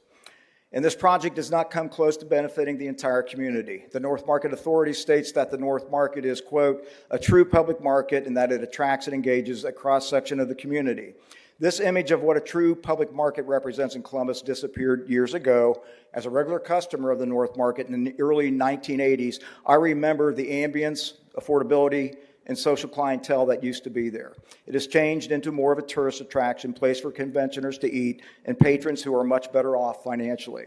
Rockbridge Capital has investments of over $8.5 billion, and they are represented by lobbyists and former council president John Kennedy. The nearly 2-acre parcel for this project was valued by a local realtor at $18 million, and Rockbridge got it for $300,000 a year. In 2021, the Edwards Company became a partner and is represented by lobbyist Michael Coleman. Need I say more? In conclusion, the cost of the project has risen from $120 million to $345 in just 6 years. These deep-pocketed developers can afford to help our minority firms and to provide construction job opportunities out of the goodness of their heart, and should do so without an excessive taxpayer subsidy. Thank you. Thank you, Mr. Motil, for that narrative. Next, we have Mr. Mohammed Hassan, who is speaking for the project. Mr. Hassan, welcome to council. Just state your name, organization you represent, and you have 3 minutes. Council President, council members, distinguished guests, thank you for having us here. My name is Mohammed Hassan. I'm one of the owners of Hoya's Kitchen, and I'm here to talk about the market and what the market means to me, my family, and for my business. Around 5 years ago, we were barely hanging on as a small business when we got a tap on the shoulder from Rick Wolf, and he asked if we would be interested in joining the market. We obviously jumped at the chance, and how could we not? I've been coming to the market since I was a broke college student, and I know what it means to be associated with it. Needless to say, it's been the best decision of our lives. We went from barely hanging on to opening up about 4 locations in the Columbus area. And God willing, we're planning to expand some more. And our growth is not necessarily unique just to Hoya's Kitchen. It's 34 other merchants in the market who have similar stories. And that's what the North Market is best for. You know, it helps grow local small businesses like Hoya's Kitchen, and ultimately it helps families help themselves. So in closing, I want to thank the people in this room who have supported the market over the years and who will continue to support the market over the years for their time and for their dollars. And I just want to thank you again. Thanks. Thank you, Mr. Hassan, for your testimony and for sharing your story. Next, we have Mr. Josh Greenberg. Is he still with us? Thanks, Mr. Greenberg. Come on up, and it's followed by Ms. Stephanie Coe. So if you can be on deck. Mr. Greenberg, welcome back. You have 3 minutes. Thank you, thank you. Josh Greenberg, one of the building owners on High Street, and I speak for the other 5 building owners and many small businesses there. I want to congratulate the Councilman, President Bankston on the development of this tower. We've always said from day one when we went before the commission, we support the tower as long as our basic services were protected. And they went ahead and approved it without that, and we've been done with it for a couple years since. I'm here tonight to ask you to table this until next week. We have only been working with the Department of Development for the last week, and we just found out Friday night what their position was, that they wouldn't accept exactly what we were looking for to get this into the amendment. So we need a little more time for solution. And the solution is really the key word I'm looking for here. I think we just need a little more time to get that. While we have gratitude for the progress we made this week, realistically, it was from a position where we had already made a lot of compromises. Rick Wolf from the North Market talked about the North Market's mission to creating small businesses. We think that's great. We're all for it. But it can't be at the sacrifice of the small businesses on our street and the property owners. On our street, there's nearly 100 jobs of people in those businesses. And if we do lose control of it and have to follow the rules and dictates of a private developer instead of the city, we feel we're at risk of that. I'll repeat, and also I want to make a comment tonight, what I heard tonight from the council members about the importance of small business.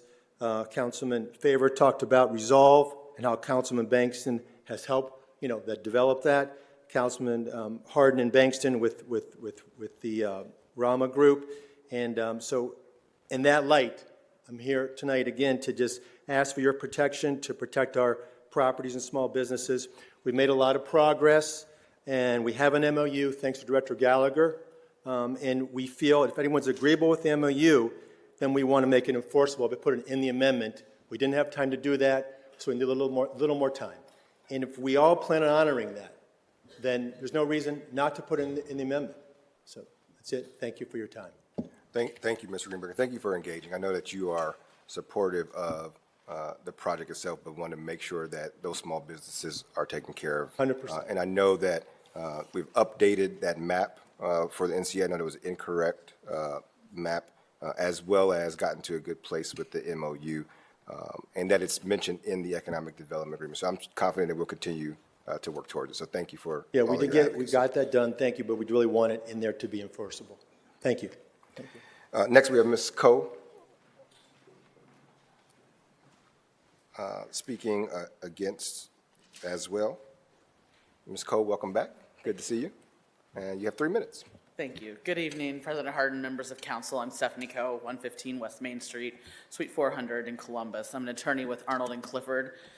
We represent multiple property owners, including Mr. Greenberg, along High Street, which backs up to Wall Street in the North Market development.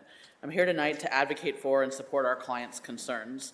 There are 6 pieces of legislation on the agenda tonight that relate to the North Market Development Project. I submitted speaker slips on 2 of those pieces of legislation, but my comments will address both at this time. I won't repeat the background information I shared last week with council, other than to remind you that my clients have 3 main objectives. 1, to have enforceable language like the language in the proposed MOU now executed MOU, which Director Gallagher and her team drafted. This means the language itself included in the ordinance. I'll address this in a few minutes. With respect to the North Market Mixed Use Project New Community Authority, we requested that at least one member of the Board of Trustees be someone from the business and property owners adjacent to the development, and specifically asked that Zach Price, one of those property owners, be that member. My clients would still like to see someone from the North High Group included, but are willing to accept that all the members have direct connection to the NCA, and since Wall Street will not be included in the NCA, they are willing to proceed without objection. The third objective or goal was the map included with the language in Resolution 0134X-2023 demonstrates that the public roadway, Wall Street, would be included in the NCA. My clients have been told that this was incorrect, but the map and written language needed to be updated and corrected. This amendment will be made tonight, is my understanding, and my clients are satisfied with this action. As I indicated last week, my clients are not opposed to the development of the North Market area and don't want to delay the project, but they do want formal, memorialized assurances from the city and the developer that they will continue to be able to operate their businesses without negative consequences from the development. This means enforceable language included in the council legislation.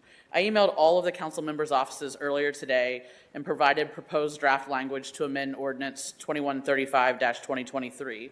If the city is really willing to make the commitments they have included in the MOU, then the city, through council, should be willing to make those commitments in the ordinance. The 4 points I added to the amended language are statements taken directly from the MOU with respect to the commitments of the Department of Public Service. We respectfully request that council amend the legislation to include the 4 points or to table this until the parties can agree to language that addresses my clients' concerns.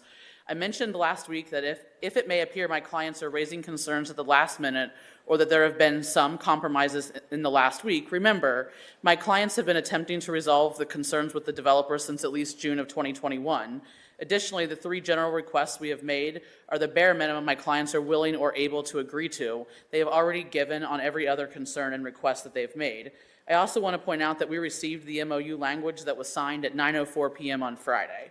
My clients sent the ultimate language. My clients simply want to ensure that their small businesses that have helped encourage and support the already existing revitalization of the area are not destroyed. We request that you amend the legislation as we have proposed or table the ordinance. I will just add that I have copies of the MOU here tonight.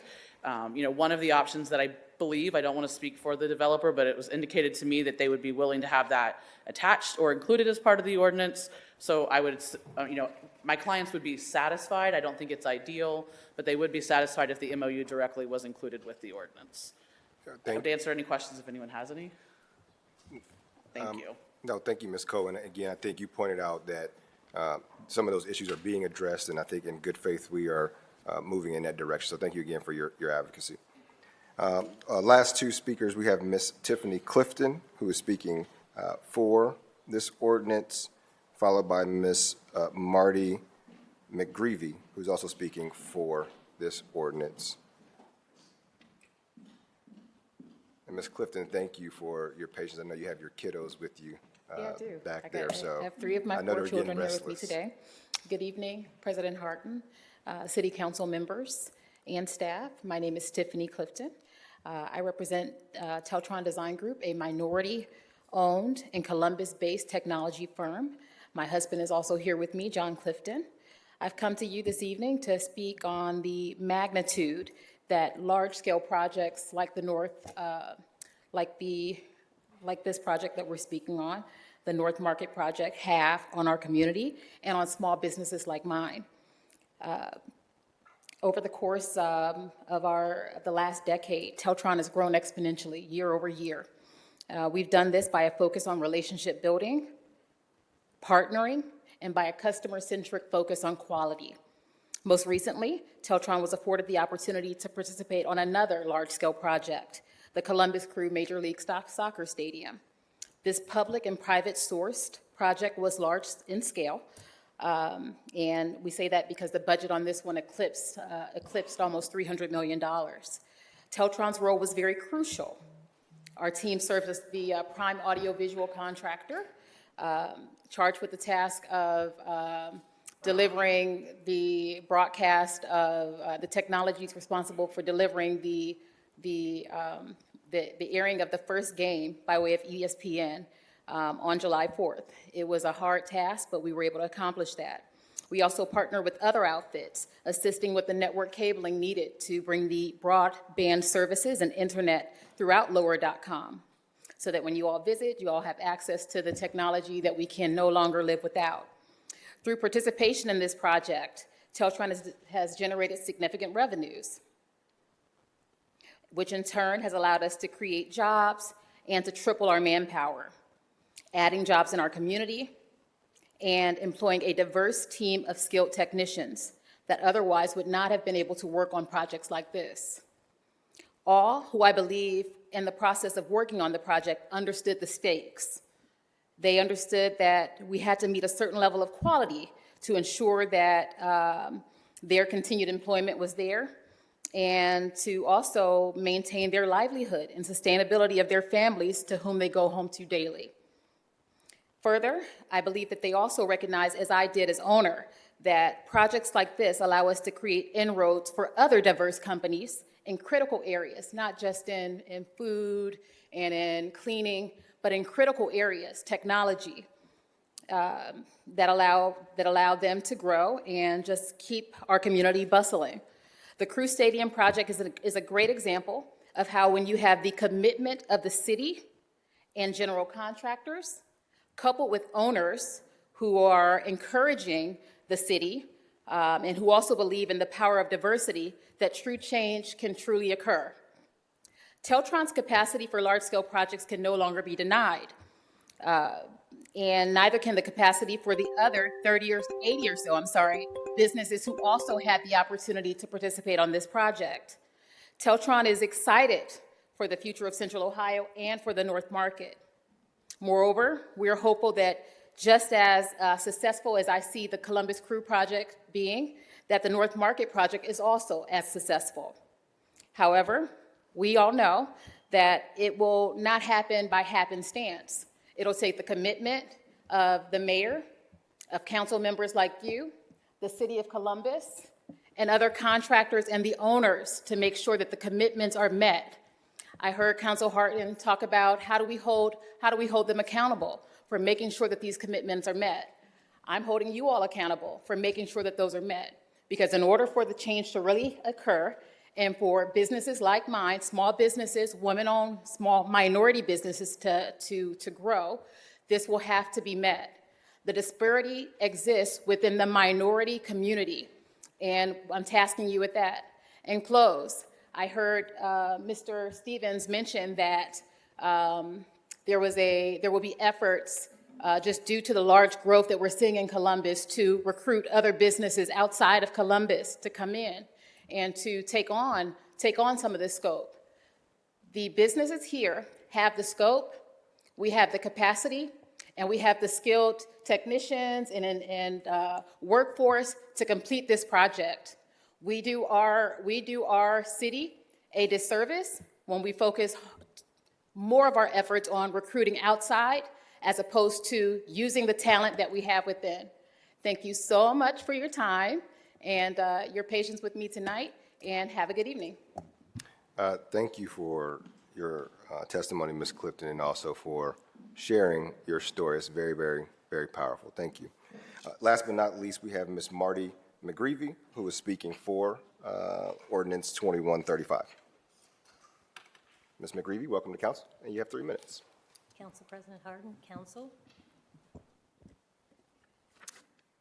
My name is Marty McGreevy, and I'm the owner of Market Blooms in the North Market. I became a regular North Market shopper in 1985 and a full-time North Market merchant in 1990.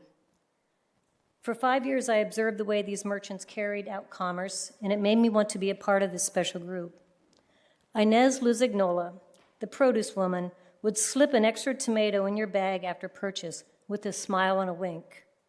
Dorothy the egg lady, proudly placing a rubber band around your egg carton because they were too big for the carton to close.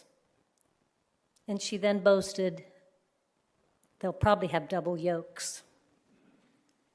It wasn't just enough to shop from them, I wanted to be them. Even though there were quite a few empty stalls in the North Market, which was the Quonset hut at the time, My only option was to buy out the existing flower shop. I bring to you Exhibit A. This is the original copy of a money order dated February 8th, 1990, for $20,000 payable to Patricia Gallagher of Pat's Flowers. I was now in debt, but I was a North Market merchant.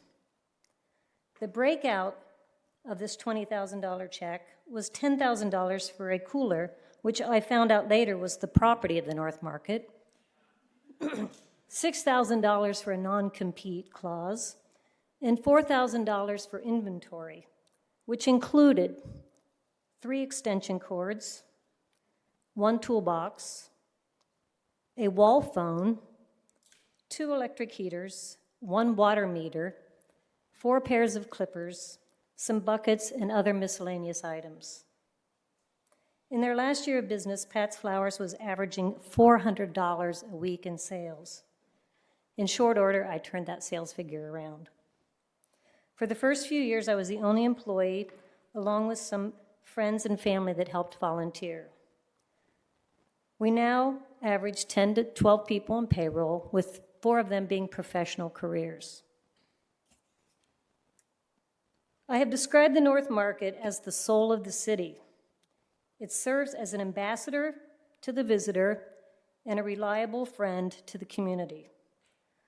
Long before apps were available on your phone, Market Blooms served as Google Maps and TripAdvisor to people new to town. For 33 years, we have provided fresh, affordable flowers to the Columbus community long before they were available in grocery and chain stores. We have volunteered for, donated to, and partnered with the Columbus AIDS Task Force, Columbus Coalition for the Homeless, Human Rights Campaign, Community Shelter Board, American Cancer Society, Stonewall Union, Pelotonia, the American Legion, and city and schools throughout Columbus. The North Market and Market Blooms has provided me with a very successful and rewarding career. Upon arrival in 1990, I was mentored and nurtured by a dedicated group of merchants. I have tried to return this favor. Jenny Britton's first attempt at ice cream in the North Market was from 1996 to 2000. It didn't go well. I spent quite a bit of time merchant shaming her and letting her know she needed to step up her game. She left to go to ice cream school and returned 2 years later, opening the now famous Jenny's Ice Cream. In a 2017 Dispatch article celebrating Jenny's 15th anniversary, Jenny is quoted saying, "I was opening Jenny's to get Marty's approval. I guess you can all thank me for that salty caramel." It has been an honor to be part of this wonderful soul called the North Market. It has spent 147 years remaining dynamic and will continue on, because as we all know, a soul is immortal. Thank you for your time and continued support. Thank you, Ms. McGreevy. And now when I go to Jenny's, I'll say, I want the McGreevy salty caramel. And we've spent a lot of time on this, but I hope that the stories for this project, and I think what I laid out is a reason why I feel comfortable moving this forward, and a reason why I'll be voting yes, because at the end of the day, there's a larger economic impact for this investment. I'll stop now before I motion. If there are any questions or comments from my colleagues, Councilmember Dorrance. Thank you, Chair Bankston, and certainly want to thank you. I think you and I have talked about this project more than about literally anything else during our time on council. I feel like also I became somewhat of a lawyer in the process somewhere. But. We'll give you the honorary degree at some point, but you've been extremely responsive to all of my questions and concerns, and I guess I'll speak for the body. I think as I've talked with other members, I think that they would agree that you've done that. So I very much appreciate that role. You know, the central question before us here tonight is whether or not this legislative package providing $31 million of capital funding, which will largely benefit a private development, is appropriate. This is an extraordinary request, which means the public benefits of it must complement it, must also be extraordinary. Our capital budget, as we've talked about here tonight, is where we provide for long-term funding for public improvements. Hardly a week goes by without residents requesting new sidewalks, traffic improvements, or the vital infrastructure funded by that capital budget to make our neighborhoods safer and provide for the support for the growth that Columbus is experiencing. This is why such a large ask of a private development before us tonight deserves scrutiny and deserves to benefit the entire city of Columbus. Over the past several weeks, I've repeatedly requested changes to the economic development agreement before us to ensure that all workers hired to build this project will be paid a living wage, will have access to good benefits, and live in this community. Additionally, I've advocated for changes to ensure that businesses to be located in the completed tower will not become involved in labor disputes with their workers in order to protect both the city's investment and those workers. While some changes have been made to the original economic development agreement, those changes fall short, in my opinion, of the worker protections that I believe are necessary given the extraordinary asks that is before us. I know some of my colleagues support this legislation, and I certainly respect their opinion and know that their support is largely revolving around protecting the future of the North Market and the economic benefits that will likely come from this project. I'll be joining with those colleagues supporting legislation to provide small business support to merchants that may be negatively impacted financially during the construction of this project. I think we all want to see the North Market and its merchants thrive for decades into the future. However, again, this is an extraordinary large funding request of public funds, and one that I've tried to work in good faith to make better for workers and taxpayers. This council has made significant strides over the past 5 years to be far more proactive in supporting workers and including them in our economic policies. And I want to thank my colleagues for supporting those reforms every single step of the way. I'm hopeful that the discussions that we've started over the past several weeks in response to the legislation will continue and go further to include workers in our economic development strategy as a city and as a region. Unfortunately, in its current form, the economic development agreement before us tonight, in my opinion, falls short of where it needs to be to ensure this extraordinary public investment has extraordinary positive impact on workers and taxpayers of Columbus. And therefore, I will be voting no. Thank you, Councilmember Dorans. And again, want to thank you for engaging in the process and did not, I think, get to where you wanted this to be, but I can say that the negotiations with you have made this a stronger deal. So thank you for your comments. Any other comments from my colleagues? Councilmember Barroso de Padilla. Thank you, Chair Bankston. I also want to commend you on this process. I think as the Chair of Economic Development, I think this was an extraordinary lift to think about all aspects of this project, and so I want to thank you for that. It's interesting, and I've heard you say this more than once, economic development is about people. And why I do believe that, I think within this project itself, there are nuances within that were difficult for me to get to a yes.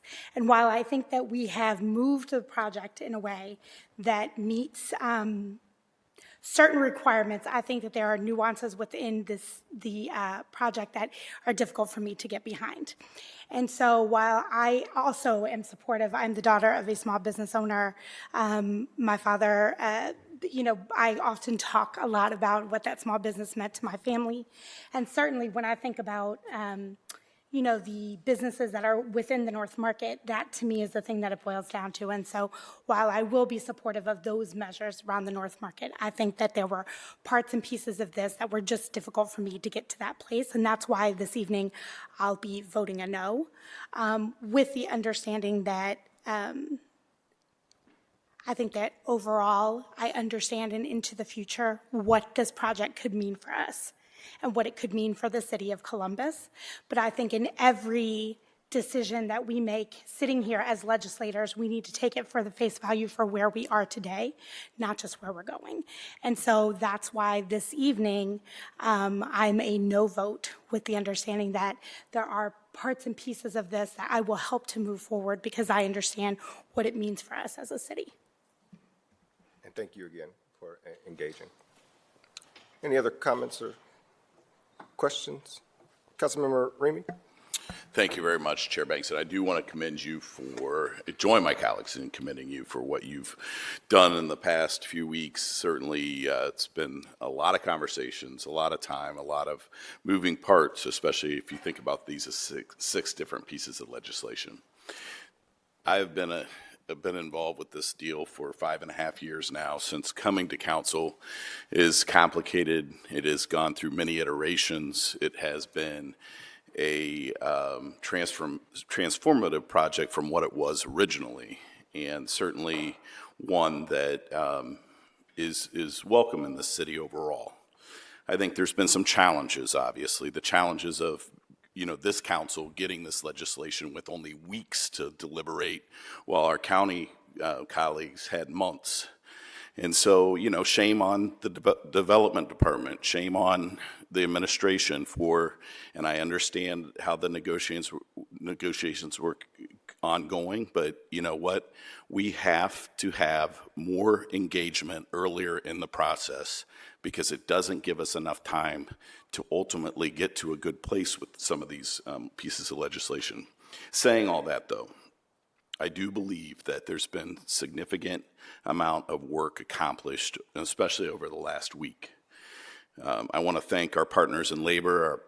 I see our president of the NAACP back there and her work in trying to make sure that this is a better piece of legislation. The minority commitment, the commitment that they do have for prevailing wage by these developers is important.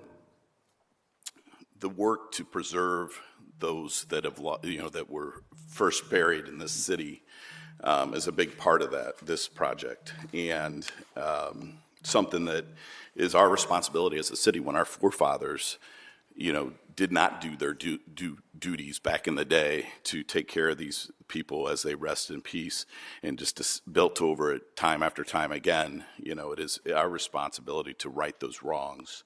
But certainly what we're going to end up with in the public commitment for this market, which is really what it boils down to for me, is the work that we're going to do to uplift the people that make their livings and their livelihood in that market, expand what they're doing in that market, to support such a destination, really, for people from around the country and the world when they come into Columbus, Ohio. I do believe that that type of work and preserving that piece is important. The alternative is about an equivalent amount of spend on another parking lot if we don't do this project. And so with that, I am going to be voting in the affirmative this evening, and we will be watching. We will be watching as this development goes up. I join my colleague, Councilmember Dorans, and want to work in the future to help create policy that says that if you come to us with this type of project, there are going to be things in there such as neutrality agreements, community benefit agreements, and that will be the standard moving forward. But as we stand today, I'm comfortable where the developers have taken this, and thank you again, Chair Bankston, for the work that you've done, and appreciate your support. Thank you. At this time, Council President, I move for passage by voice. Come again? I'm sorry. I first move to amend as submitted to the clerk by voice. Is there a second? Clerk, please call the roll by voice. Mr. Bankston? Yes. Ms. Barosa de Padilla? No.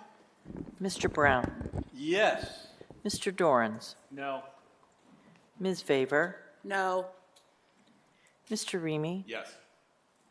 President Harden? Yes, ordinance is amended. And now I move for passage by voice. Is there a second? Second. Clerk, please call the roll by voice. Mr. Bankston? Yes. Ms. Barosa de Padilla? No. Mr. Brown? Yes. Mr. Dorans? No.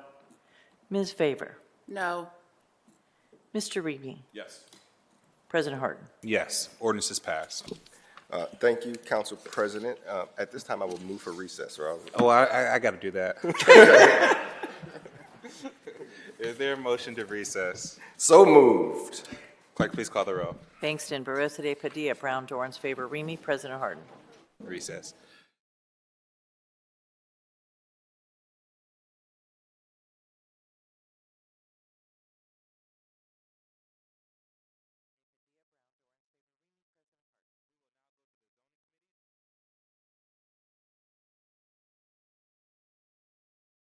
Thank you, President Harden. Before we begin tonight's zoning agenda, allow me to briefly explain our current rules pertaining to speaking for council on rezonings and variances. We only hear a staff presentation for ordinances that have a disapproval from a recommending body, or if we have a public speaker signed up to speak against an ordinance. We We allow 3 speakers in favor and 3 speakers against an ordinance. If we have additional speakers and someone is not here, we'll allow them to speak, but again, it's 3 and 3. If someone who's, all speakers on council variance, including the city staff, area commissioners, applicants, and members of the public will be sworn in before they give testimony. Representatives of the area commission are always able to speak on an ordinance and do not need to fill out a speaker slip. Tonight, we have 5 public speaker slips. On the advice of the city attorney, I will now swear in city staff. Please stand and raise your right hand and be sworn in. Do you swear or affirm the testimony you're about to give shall be the truth, nothing but the truth, as you shall answer under pains or penalty of perjury? If so, please say I do. Thank you. Please let the record reflect that Tim Dietrich from the Department of Building and Zoning Services and Dan Bleshman from the Department of Public Service have been sworn in. First, we have ordinance 1784-2023 to rezone 50 West Lane Avenue, being 1.72 plus acres located in the north side of West Lane Avenue, 165 plus feet west of North High Street, and at southwest corner of North High Street and East Norwich Avenue from the AR4 Apartment Residential District, R2F Residential District, C4 Commercial District to AR3 Apartment Residential Districts, and CPD Commercial Plan Development District. And the applicant is American Campus Communities, care of Jeff Brown, attorney. Proposed use is a mixed-use development. City's department recommendation is approval. Development Commission's recommendation is approval. The University Area Commission's recommendation is disapproval. The University Impact District Review Board recommendation is approval. Due to the disapproval from the University Area Commission, we'll now hear a staff report from the department. Mr. Dietrich, the floor is yours. The 1.72 acre site consists of 3 parcels. The western 2 parcels are developed with a religious facility in the AR4 Apartment Residential and R2F Residential Districts, and the eastern parcel is developed with a bar in the C4 Commercial District. The requested AR3 Apartment Residential and CPD Commercial Plan Development Districts will permit redevelopment of both sites with an integrated mixed-use development. The CPD portion of the development will be comprised of 28 apartment units containing 72 beds and a 10,588 square foot religious facility or commercial space. The AR3 portion of the site will be comprised of an apartment building containing 599 beds, 2,600 square feet of commercial, and a parking structure to serve the entire development as proposed with concurrent council variance CV 22-087. The CPD text establishes use restrictions and supplemental development standards that address the floor area ratio, maximum number of units and beds, building height, parking, and includes a commitment to a site plan. Staff notes that the building fronting North High Street is under the purview of the University Impact District Review Board and will require a certificate of approval for final building design. The text also includes code modifications to provide parking off-site in the proposed AR3 district and to permit the proposed building to encroach into the required vision clearance triangle. The site is within the planning boundaries of the University District Plan, which recommends regional mixed-use land uses at this location, consistent with the proposal. The requested CPD and AR3 districts will result in a mixed-use development that is consistent with similar urban mixed-use developments along the North High Street and Lane Avenue corridors, and therefore City Department's recommendation is for approval. Thank you, Mr. Dietrich. Do any of my colleagues have any questions for the department at this time? Seeing none, I would invite the applicant for a presentation. Mr. Brown, the floor is yours. Jeffrey L. Brown with Smith & Hale, President Hardin, Standing Chairman Doran, council members. With me tonight is Sam Newman, who is the client for American Campus Communities, and our architect, Mitch Aycock with Aycock & Associates. We started on this project in September of last year. We listened to the community, we listened to the area commission, we worked with staff. The presentation that you have in front of you tonight is the results of all those conversations. Our proposal is for 2 buildings, one on Lane Avenue, one on High Street. And I think one of the important things is the property owner, in terms of University Baptist Church, is staying as part of this development.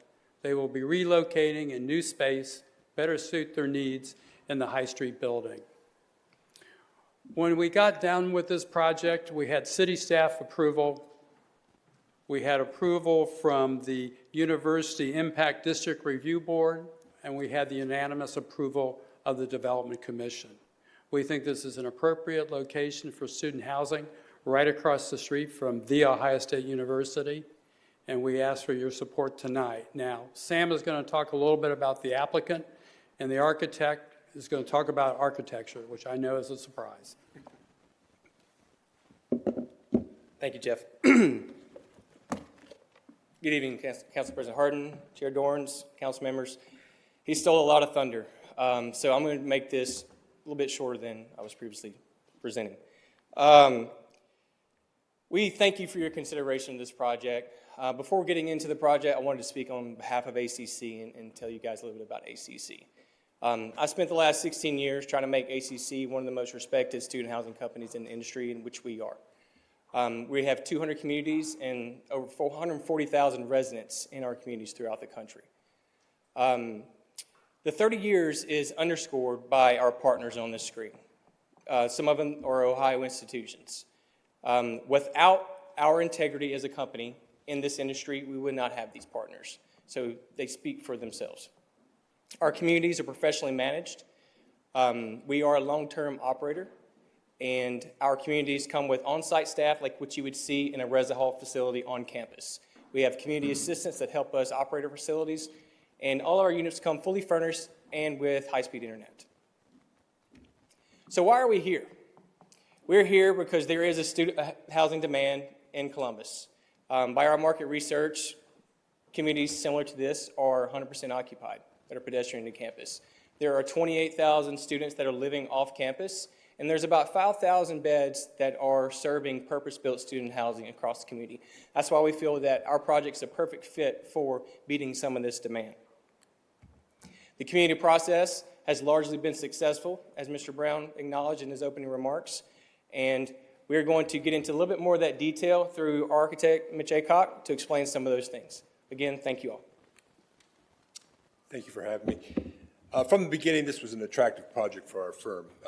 It solved a looming problem facing the community, and we wanted to be part of it. As an aside, our firm was involved with Ohio State in the North Dorms directly south of this site. But ACC's program and the site married perfectly. It proposed purpose-built housing for students, which I knew was desperately needed. It put density right where the university district plan called for, and what's better, that density came at little cost to the existing neighborhood, with the University Baptist Church site being integrated into the project.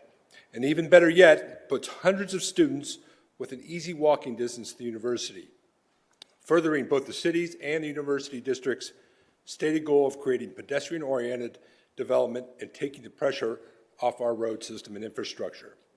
And to reinforce that pedestrian focus, ACC allowed us to include in the project a much-needed connector to the neighborhoods to the north. Now kids don't have to negotiate the tight, somewhat neglected north-south alleys along Lane Avenue. And our proposal will include a well-lit, well-landscaped, safe and secure pedestrian walkway from Lane to the neighborhoods to the north. A little bit about the project. It also will include the public improvements that you see, the street trees, the sidewalks, but also it will be replacing old service infrastructure throughout the site as well. A quick overview. As far as the design of the project, our goal was to incorporate both the requirements and the spirit of the University District Plan. We engaged Lane Avenue and High Street with active commercial spaces, a high level of transparency, all built with high-quality materials. At Norwich Avenue, we brought down the scale to recognize the neighborhood and incorporated townhomes along our northern boundary. And as Sam stated before, we worked with the University Area Commission, and it was a concern of that High Street building. We brought the High Street building down below the university guidelines, or I'm sorry, University District overlay, below that. And then as in all our work with ACC, the project incorporates sustainable design above and beyond code for both energy and water, and in this case, zoning code. We're, what I like is we're providing that 300% of the safe, secure bicycle storage inside our facility.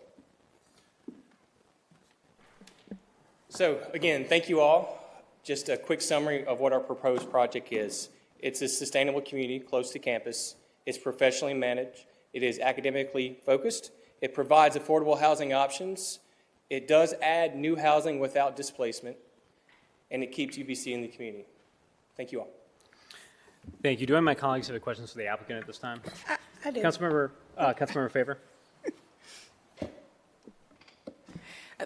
Good evening. Thank you all for being here. My question is, and I imagine we're going to hear some of this testimony later on this evening, but I would like for us to address the elephant in the room. I understand that ACC is a different company, but I would ask that you do respond to some of the criticism that has been spoken in this chamber by members of the community. Absolutely. We are one of 200 companies that are owned by the Blackstone Company. They are an investor and owner in our communities. Our history of 30 years does speak for itself, but I do understand the concern that you all have and the community has. There have been some comments made about Blackstone, which we will have the opportunity to address and respond to. I'll do that on behalf of the Blackstone Group, is that they are a leader in protecting residents, preserving affordability, and improving properties. Blackstone believes it's the only major company through the COVID pandemic, the 2+ year COVID pandemic, that did not evict a single resident because of the pandemic. They are committed to doing the right thing by residents, investing to make their communities better places to live, and they stand behind it, and we stand behind Blackstone as a company. There are some statements that have been made that I don't have the opportunity to specifically address, but I know that from speaking with our colleagues at Blackstone, they are unfounded and they're untrue.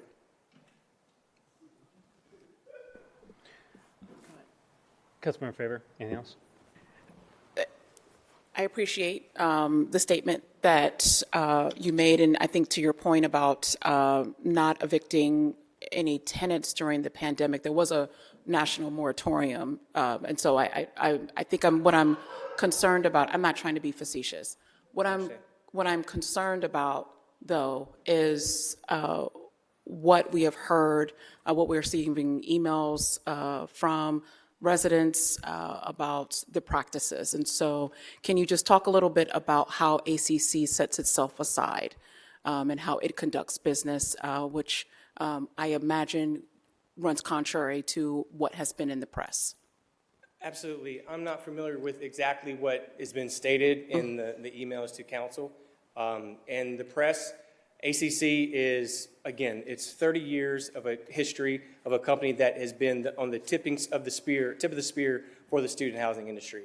We are a long-term operator. We're not a merchant developer that builds these projects, gets out of them in 5 years. Our history as a long-term owner does speak for itself with our high retention rates of residents throughout the country. We are publicly provided information. We are 97% occupied in these 200 communities, 140,000 residents. Historically, before Blackstone, we were a publicly traded company that had to provide this type of information. Those stats, that retention, does speak for itself as an operator of high-quality character and integrity. Thank you, Chair. Thank you, Councilmember Favor. Councilmember Remy. Well, I did notice in the project there's recycling. That's important to me as environmental chair. Is that something that will be provided, pickup of recycled materials? Is Absolutely, that that's standard for us. Yes, sir. Okay, thank you. Councilmember Barosa de Padilla. I have a couple questions. So to the point that Councilmember Favor was making, so if how much, if you were owned by Blackstone and you were a company that had your own brand and own systems, how much does their ownership interfere with your everyday policies and practices? Limited, extremely limited. Our So- development standards remain intact from where previously prior to Blackstone, even on this project. We started the process in engagement with University Baptist Church and the landowner for the Little Bar before Blackstone. Nothing has changed in our development approach and the way that we operate communities. So, and so essentially what you're saying is that because of the history that you have had, while you have the affiliation with Blackstone, you have the autonomy as a company to run differently.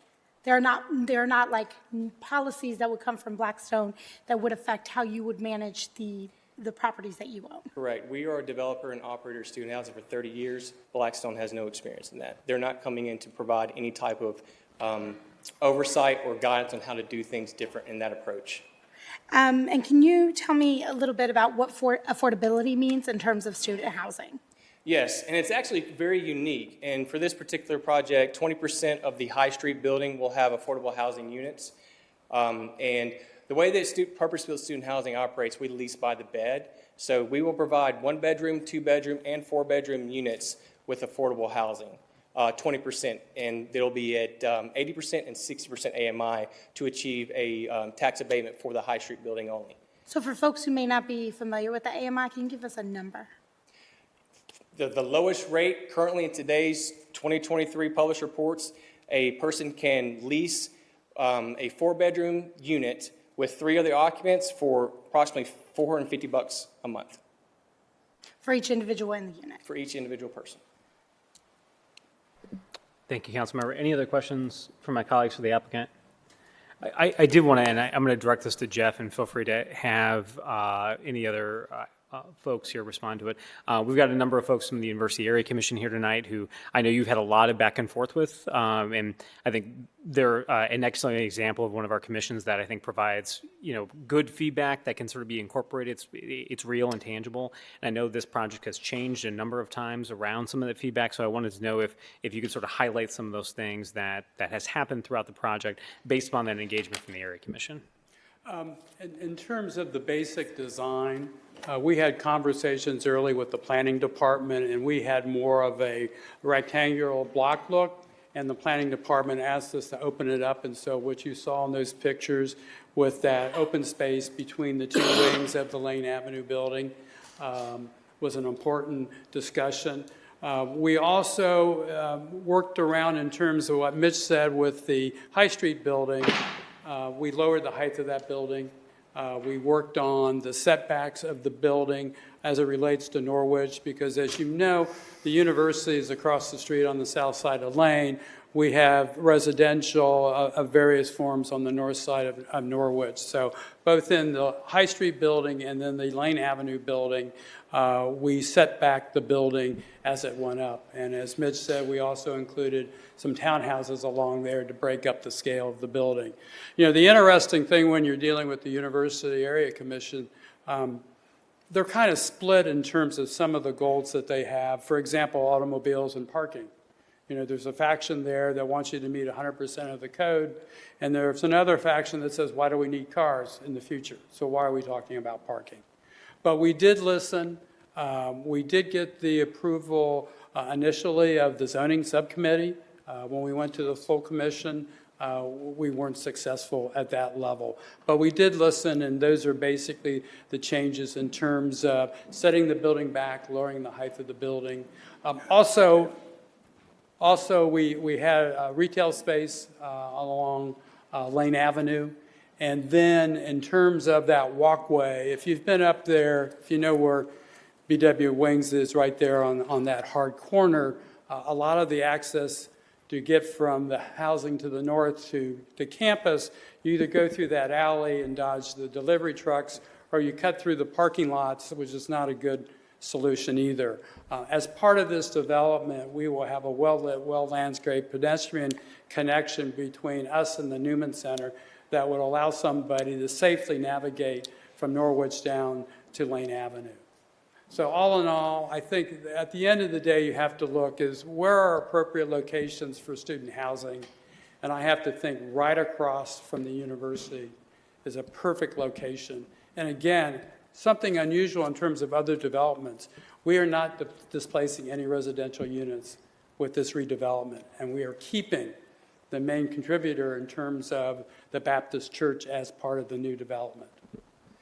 Thank you, Mr. Brown. Any other questions from my colleagues at this time? Seeing none, thank you. We do have, as I mentioned, a number of public speakers signed up to speak against this ordinance and one for. The first speaker to come before council is Mr. Stephen Goldmeyer. Mr. Goldmeyer, welcome back to council. You have 3 minutes, and please state any relationship you have with the property, and the floor is yours. Thank you very much. Stephen Goldmeyer, I appreciate you all being here and taking this seriously. I think I have no relation. I live near the property. Yeah, cool. And I have prepared remarks, but I'm going to break from them slightly because I heard a lot of very surprising things tonight. One of them was the first time that Blackstone ACC has mentioned affordable housing. In fact, they've been asked multiple times if they're going to provide any affordable housing as part of this property. And for the entire period that we've been going to zoning for the Area Commission, the Area Commission itself, University Impact District Review Board. We even went to the Development Commission, asked over and over, is there going to be affordable housing? And they kept saying, we can't do it. We don't do that. With this kind of building, with how much it costs to build this, we're not providing affordable housing. I can't say I'm shocked, though, to hear that tune has changed now that the abatement is part of the picture, right? Because now, instead of just thinking about how is Blackstone going to sweep in and provide market rate, definitely not affordable housing, it's also a question of how are they going to provide just enough affordable housing that they are going to get a huge giveaway from this council if you vote yes on this rezoning tonight. So not only are we still having that same problem, right, but this token creation of what they deem to be affordable housing just to get the abatement, it's not enough. And the idea that we're letting Blackstone use that to get into our community is astonishing to me. I mean, I know you all have asked if they could respond to the allegations about how their business operates, how the evictions play into how they operate their business. I don't know that council asked, but I'd be curious to hear them respond to the child labor allegations out of Nebraska from earlier this year associated with Blackstone, how you might respond to Denmark's no Blackstone law that Denmark passed to keep companies like Blackstone out of Denmark because they keep using this same model that they're trying to use here.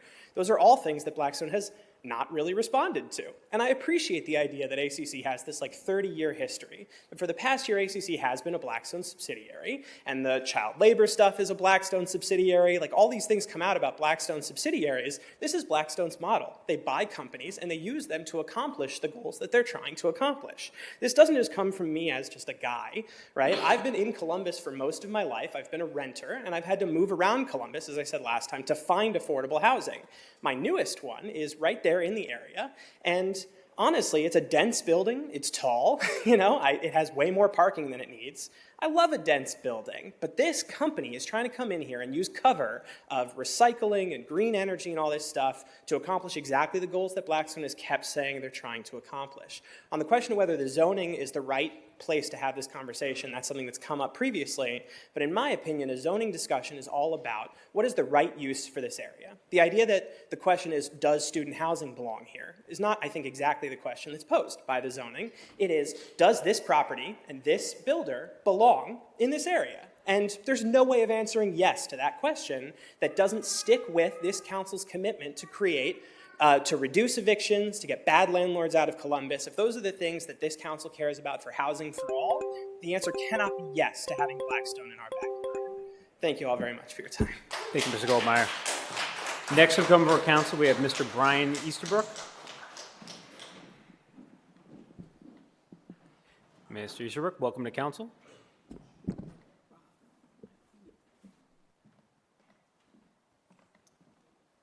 Thank you. My name is Brian Estabrook, and I'm a resident of Columbus.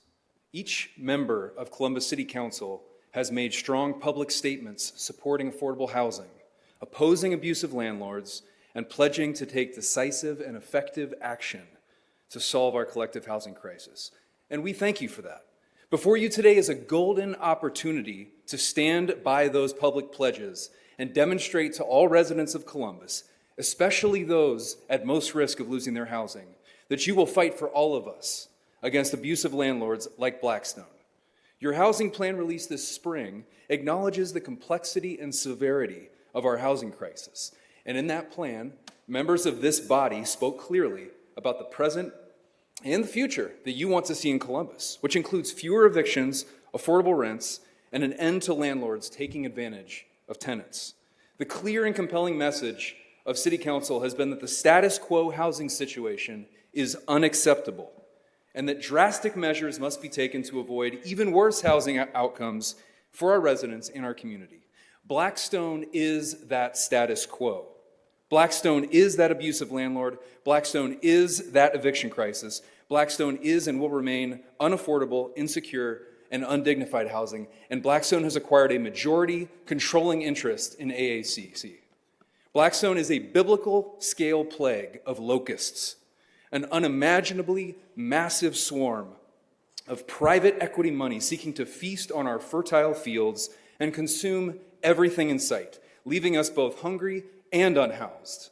The United Nations, in a letter criticizing Blackstone specifically, called this plague the financialization of housing. saying that the standard business practices of Blackstone and other private equity landlords are, quote, having a grave impact on the right to adequate housing for millions across the world. The UN letter made one additional point that I want to bring up here. Blackstone is investing serious resources to undermine affordable housing policies and influence local governments to advance Blackstone's bottom line profits. Columbus City Council is now firmly in the sights of Blackstone right now.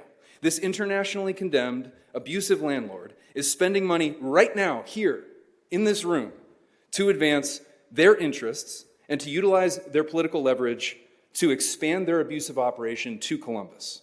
I call on each of you to affirm your public pledges to take bold action in support of affordable housing and to oppose this poisonous, malign influence and to protect us.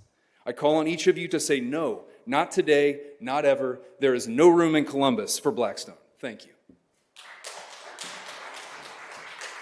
Thank you, Mr. Easterbrook. Last speaker against this ordinance is Ms. Kelsey Gray. Ms. Gray?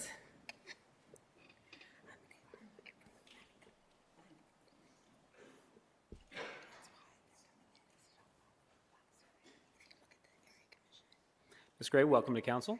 You have 3 minutes and the floor is yours. Thank you. Good evening. I'm Kelsey Gray. I am a member of Columbus Education Association.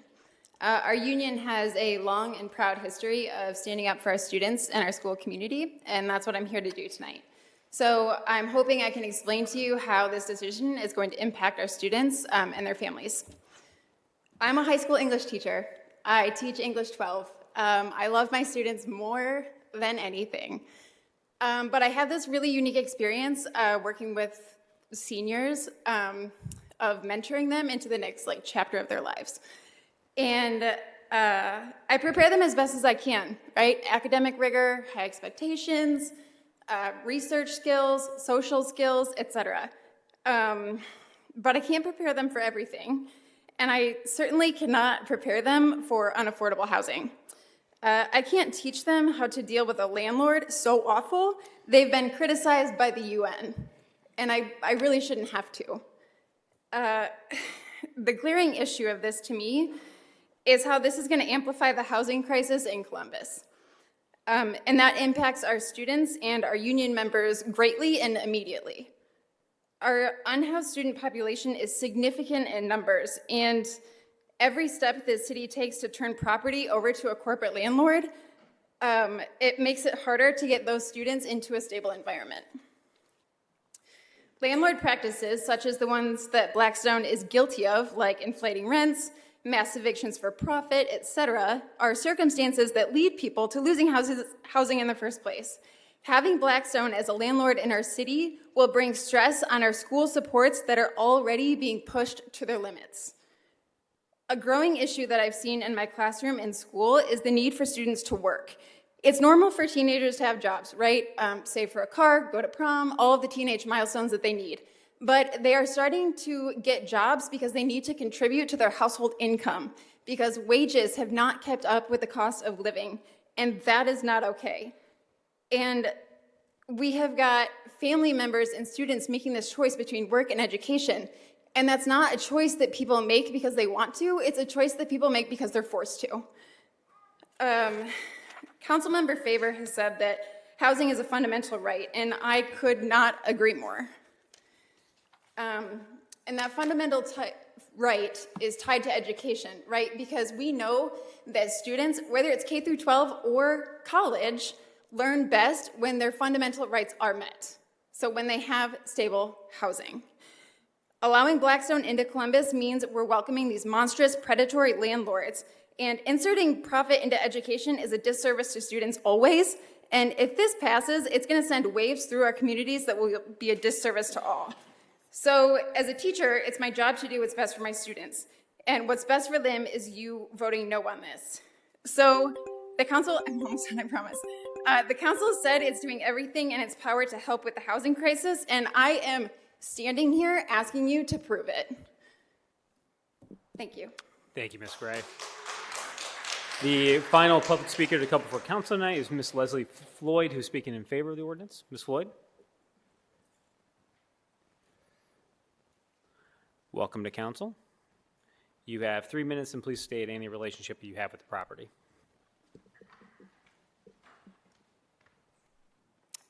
My name is Leslie Floyd, and I am a member of University Baptist Church, owner of the property, at least one of the properties. I'm speaking to you as a member of the University Baptist Church and a member of the Building Design and Use Committee.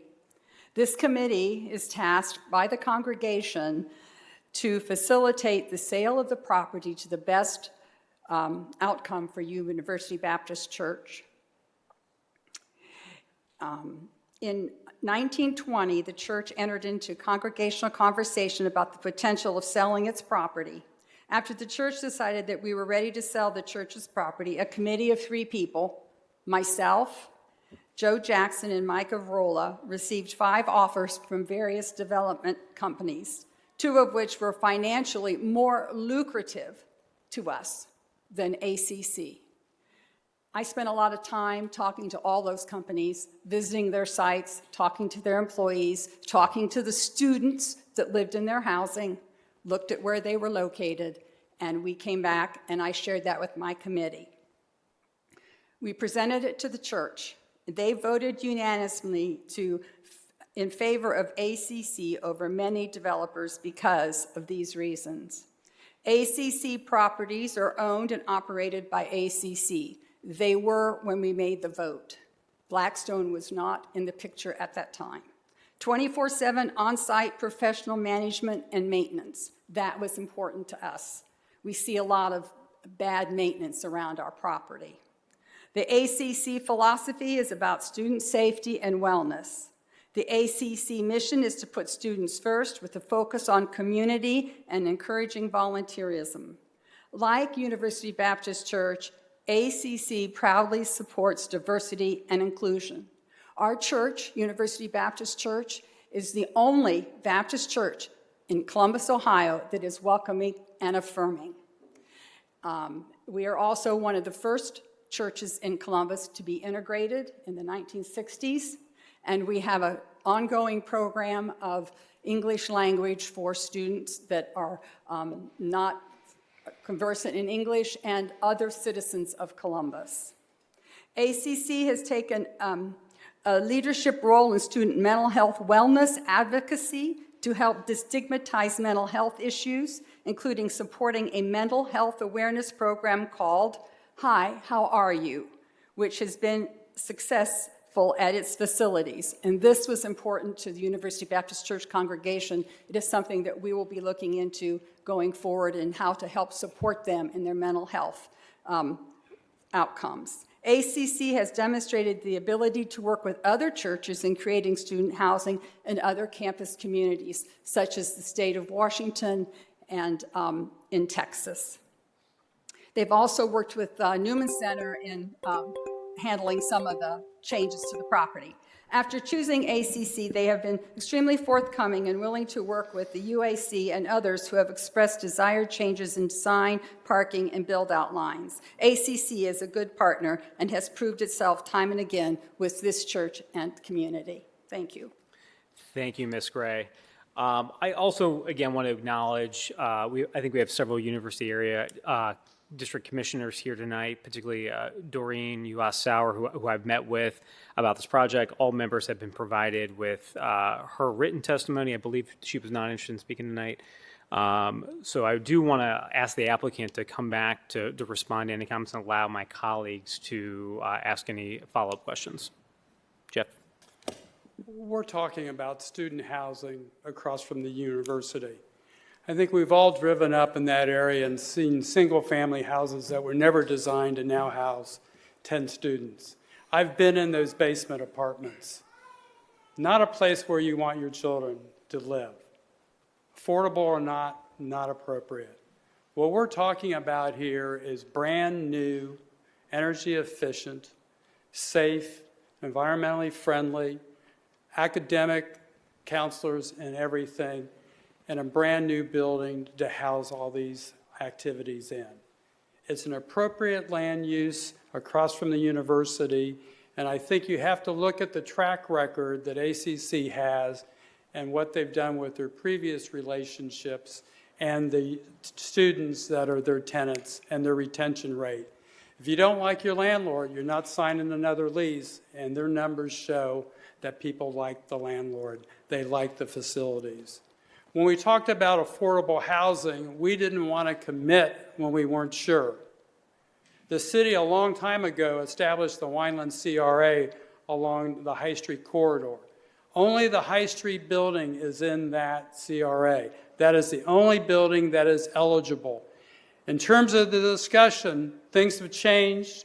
We try to answer questions. That's why we are going and saying that we will seek the tax abatement, and in return for that, we will do the set-aside that's required in order to get that tax abatement. Student housing, we are not displacing any other residents. We are actually keeping the main focus point in terms of a religious organization. They are staying with the development and are going to be in brand new space. And I think in terms of what they did, they didn't take the highest amount of money. They took the company that they were comfortable with. And that's why we're here tonight with this project. Thank you, Mr. Brown. Questions from colleagues for the applicant? Councilmember Favor?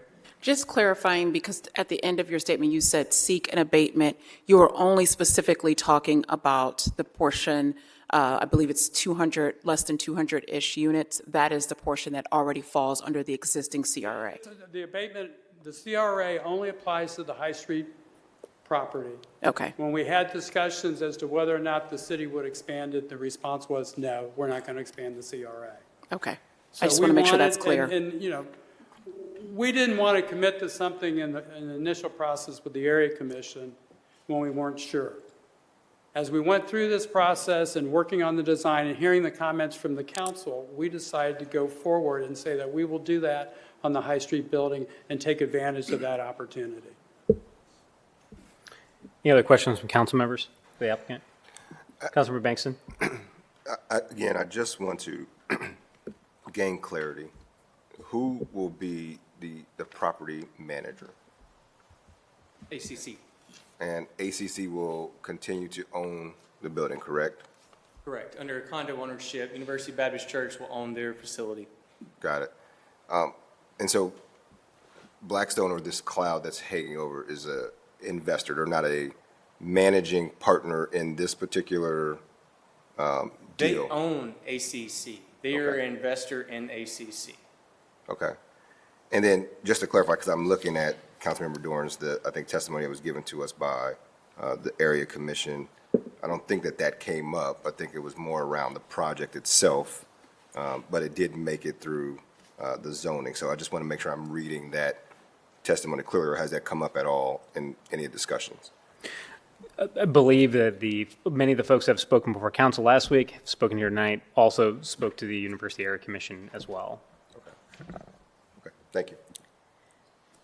Councilmember Rosa de Padilla? Yeah, Chair Dorrance, I know that the Area Commission did not have the opportunity to sign up, but is it possible for us to ask a question of the Area Commission? If they're willing.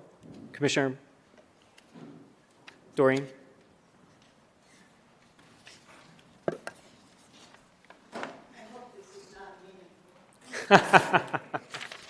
As always, you bring a smile to our faces, Commissioner. Welcome back to council. Doreen Uhas-Sauer, Chair, University Area Commission. It's good to see you again, Chair. The question that I just wanted to ask was around the vote. It looks like a 6-10 vote against the project, is that correct? Right. Yeah, in the letter that I provided, I tried to give a little bit of a background history that we were, at least having not recently fallen off the turnip truck of NIMBYs. We've been dealing with density for over 5 decades in the university area and managing as we can with updates, and worked with the city and city development 20-year periods. So the fact that our vote had come down on both the variances and the rezoning with 10 against and 6 for, no abstentions, I think is indicative of the fact that this is not an easy decision. And we recognize that that is really at your doorstep, and to make that decision, and try to provide some of the other background, which I have more in the summary, as to what my perceptions were as to what were some of the other factors that we were looking at, including the fact that, yes, students can walk across the street to the university, but there is no indication that students leave their car at home or go to Kroger's, on a scooter. Cars become part of the life and the fabric of a very dense area. The recent decision by the applicant, and the church had never approached us, so we never had a dialogue with the church and what they were doing at all to know these things, but has said that they are going to increase the number of beds, but are working on the mix of units, possibly reduction of units. Since most of the rental for students tends to be per bed, that raises some curious questions in our mind. Bunk beds, hospital-sized wards, we have no idea. So we still have questions, as I'm sure you do. I'm not sure I can be much more helpful than No, what I that's put in the helpful. I letter. just wanted to I read your letter, but wanted to get the perspective. I think just hearing it and being able to understand a little bit of the concerns that the Area Commission had was helpful, so thank you. And I do want to make sure that I express an appreciation, for certainly the architecture and the legal end of the application to us. But in terms, now I'm getting a little nervous, but in terms of where the church was or even where ACC was, we were continued to be in the dark with questions we asked about management and other things that I've heard you ask also. Thank you. Does that help? It does. Thank you, Commissioner. Any other questions at this time? Okay, thank you. Thank you. Well, want to say thank you to the Commissioner for providing additional testimony. Does any of my colleagues have any questions or comments for the applicant at this time before I call for a vote? Thank you. Again, appreciate everyone who's been very passionate about this. I know council members have heard about this project for a number of weeks and months at this point. At the end of the day, ownership has never been a part of the land use question that has come before the zoning committee.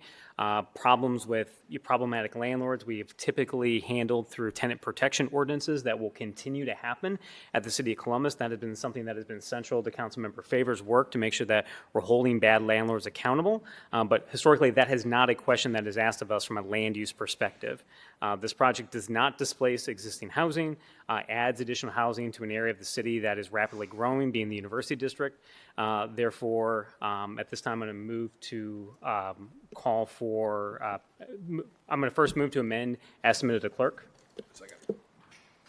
Clerk, please call the roll. Bangston, Barosa de Padilla, Brown, Dorans, favor, Remy, President Harden. Amended.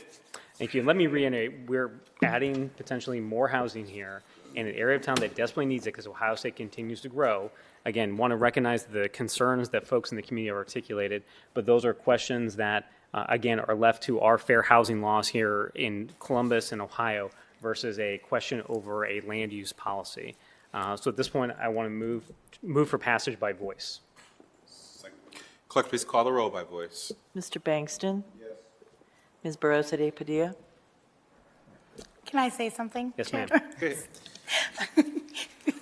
Before I give this vote, I will say that I'm heavily conflicted because I think that the question that we are asking here is one of both, I think it becomes a slippery slope, right? When we're asking we have folks come in all the time pushing back on us on who they want in their neighborhoods. And this is a challenging one for me because we set a precedent. And so I think it's just important to elevate that because I think that to the concerns that our residents are bringing in, they're valid concerns that we have to continue to look at and that we have to continue to ask ourselves and hold ourselves accountable to. And so, I just want to make sure that we elevate that and that we let residents know that that is something that you should continue to hold this council accountable to as we continue to have these conversations about who is coming into our community and who is owning property in our community. And so it is my thought around, it is that question that I have been grappling with from the first time that we started to hear this particular project. That and as the chair of neighborhoods, we work very closely with area commissions, and there is a push-pull with area commissions where we are challenged with what area commissions think and what it is that how we achieve our goals. And so taking those two things into consideration, I'm going to be a no vote on this particular project. Thank you, Councilmember. Did you say no? Mr. Brown? Yes. Mr. Dorans? Yes. Ms. Favor? So this is a challenging vote for myself as well, especially as being the housing chair and hearing some of the language that I have used to make declaratory statements around housing being a human right, which I wholeheartedly believe in. But with that being said, this will not be the first time that we have had a private equity firm come into our community. And I believe this company owns hundreds of companies around the world.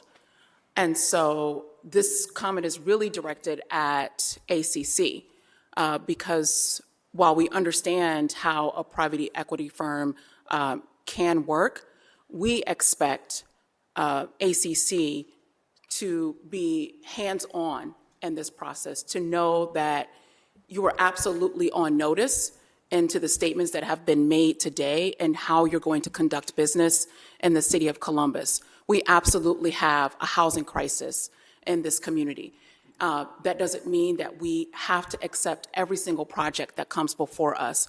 But when I think specifically about the University District, which is in dire straits for additional housing, specifically that can support our students, this does make this vote even more challenging.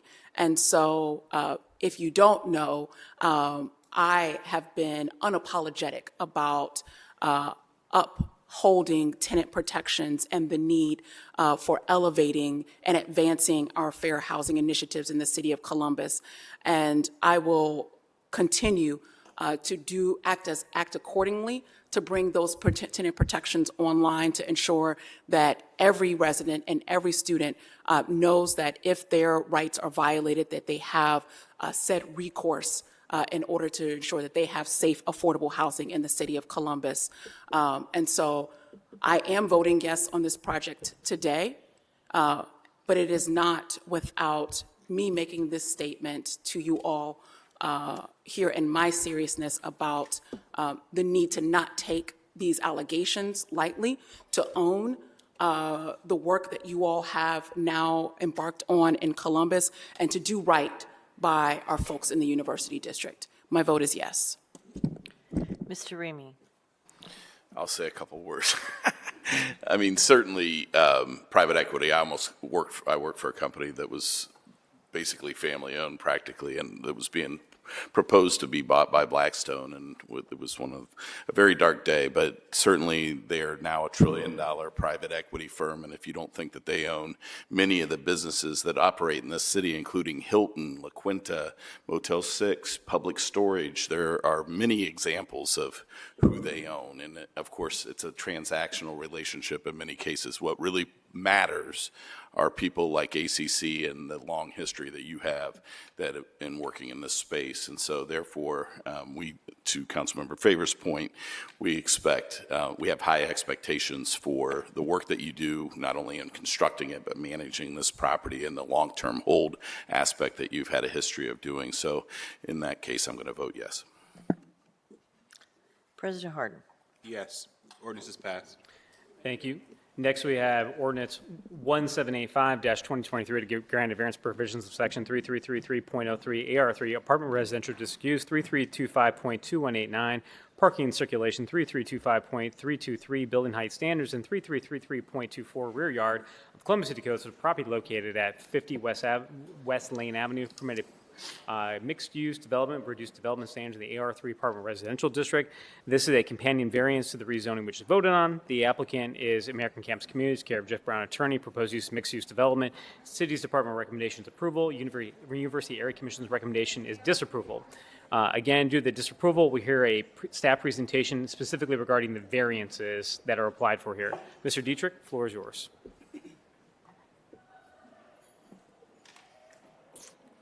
Yes, the applicant received a recommendation of approval from the Development Commission on March 9th, 2023 for a concurrent rezoning Z22-065 to the AR3 Apartment Residential District. The requested variance will permit an apartment building containing 599 beds and 2,600 square feet of commercial space, non-accessory parking for the building in the adjacent CPD Commercial Plan Development District, and an increased building height, a parking reduction from 300 spaces to 225 spaces, and no rear yard. Approval of this request will allow mixed-use development that is consistent with other urban developments along the North High Street and Lane Avenue corridors. Staff is supportive of the proposed building elevations, which include placeholder areas for public art along Wall Street. And note the building frontage now includes a U-shape footprint that reduces the building's bulk along West Lane Avenue, and that a larger setback has been included to incorporate pedestrian amenities. Lastly, the request is consistent with the land use recommendation of the University District Plan for regional mixed-use land uses at this location, and City Department's recommendation is therefore approval. Thank you, Mr. Dietrich. Do my colleagues have any questions to the department on the variances? Seeing none, unless the applicant would like to present on the variances? Hearing that the applicant does not, I first move to accept the entire staff report into evidence as an exhibit. Second. Clerk, please call the row. Bangston, Barosa de Padilla, Brown, Dorans, favor, Remy. President Harden. Accept it. Thank you. Next move to adopt the findings of staff as the findings of council. Second. Clerk, please call the row. Bangston, Barosa de Padilla, Brown, Dorans, favor, Remy. President Harden. Adopt it. And next move to amend as submitted to clerk. Second. Clerk, please call the row. Bangston, Barosa de Padilla, Brown, Dorans, favor, Remy. President Harden. Amended. Thank you. And finally, I move for passage.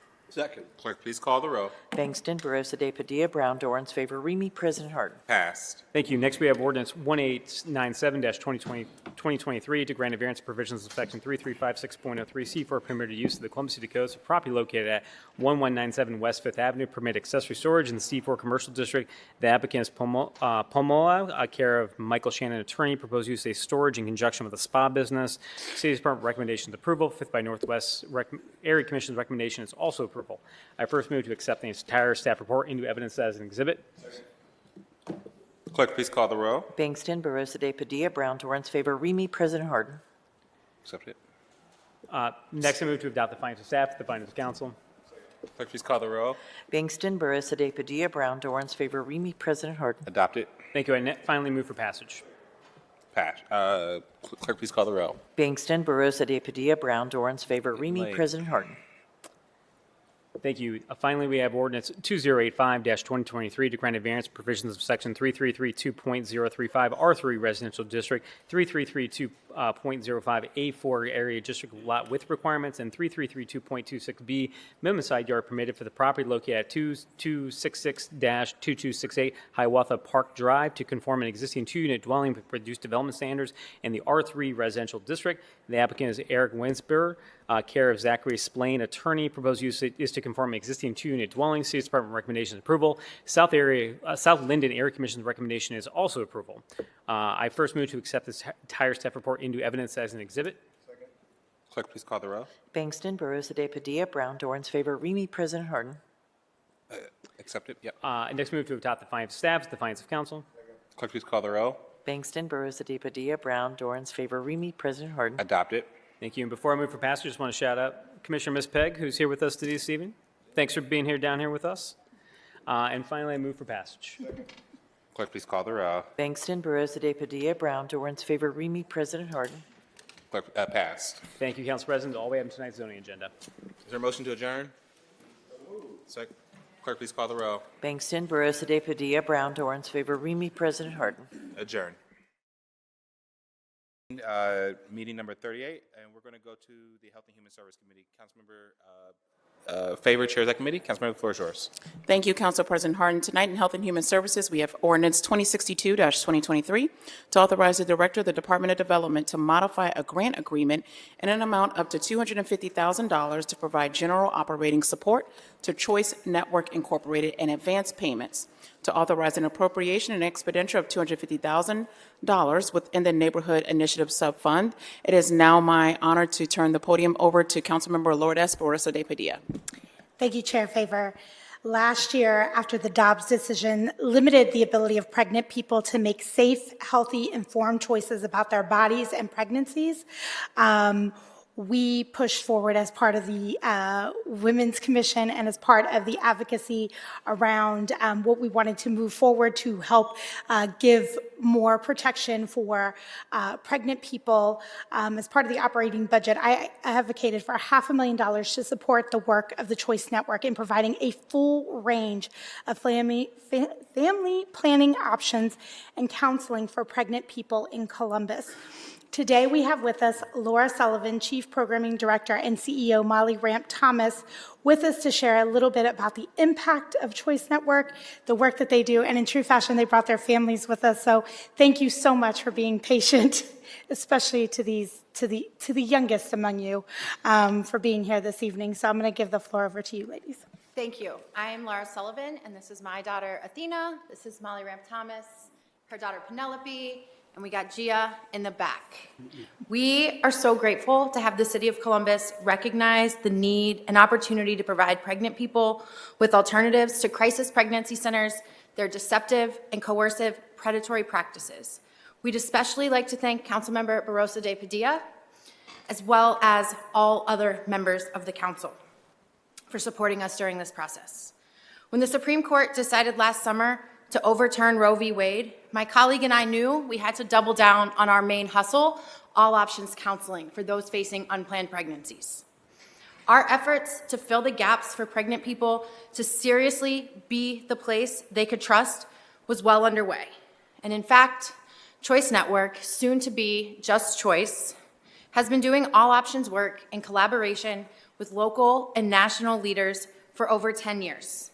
With the city's support, Just Choice will expand these efforts to meet the post-obs moment in a big way, treating hundreds of pregnant people and those parenting on the margins with the dignity, unbiased information and services that they deserve. I know how important and needed our services are. My mother became pregnant as a teenager as the result of rape. She did not have access to truthful and honest services. Her trauma that lives in me today fuels this work. We are honored to have been able to sit with every person making hard choices along the way. And with the city's investment in ethical, accurate reproductive justice initiatives, we're signaling to the rest of the state and to this country that Columbus values women and all of those who can become pregnant, their bodily autonomy, and the ability to choose how and when to parent. Thank you for understanding that women and families require both our relational and financial investment. Together, we have an opportunity to disrupt oppressive systems that negatively impact families and completely reimagine what it looks like for generations in the community that we love to heal and thrive. Thank you. Molly, were you going to speak?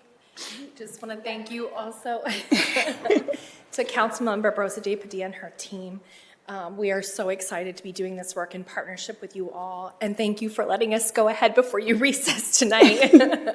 We're just in full gratitude, and we cannot wait to make you proud. I'm emotional because I remember the first conversation we had. It was your turn to be emotional, just the difference that this amount of money can make for an organization like Choice Network that literally gives people true family options. Whether you're looking at adoption, whether you're looking at other options, other alternatives, it's the full spectrum. And it's interesting, Molly, because I have a text here from you where it was another elected official was quoted as saying there isn't an organization that doesn't use the bait and switch tactic that gives women and pregnant people the full spectrum of options. And you were like, Choice does. And I was so proud in that moment that we had chosen as a city to invest in this work. And I think as we talk about all of the things that we've talked about here at council today, I mean, these are the kind of life-changing moments that people in our communities face every day. And the fact that we can be there and that we can give them the information, the guidance, the support that they need to make decisions for themselves and their families in the most responsible, informed way is incredibly important. So with that, I just open it up to my colleagues for any comments or questions that you may have. I will just say thank you to Councilmember Barroso de Padilla for ushering this legislation. through tonight, and just to you ladies, thank you for the work that you're doing in our community every single day. Thank you for bringing the younger generation along with you who can help carry the torch along the way. We've all seen the most recent story about, unfortunately, the young woman who was the young girl who had been raped and had to go across state lines coming from the state of Ohio. It's unacceptable that those who can get pregnant are unable to get the care that they need. But with organizations like you, with the two of you at the helm, we feel a little bit more confident that we can get the right information out to those in our community. And thank you for sharing your story and using your story to impact positively the lives of folks all across our community. So thank you for that. Any other comments? Yes, thank you. We're so excited about the work that we will do together. So with that, I will hand it back over to Chair Favor to pass the ordinance. With that, I move for passage. Oh, no, I don't. That's right. That's my bad. We do have a speaker. Mr. Wilkins, do you want to come forward? That was my fault. I was very excited. Very, very excited. Thank you all.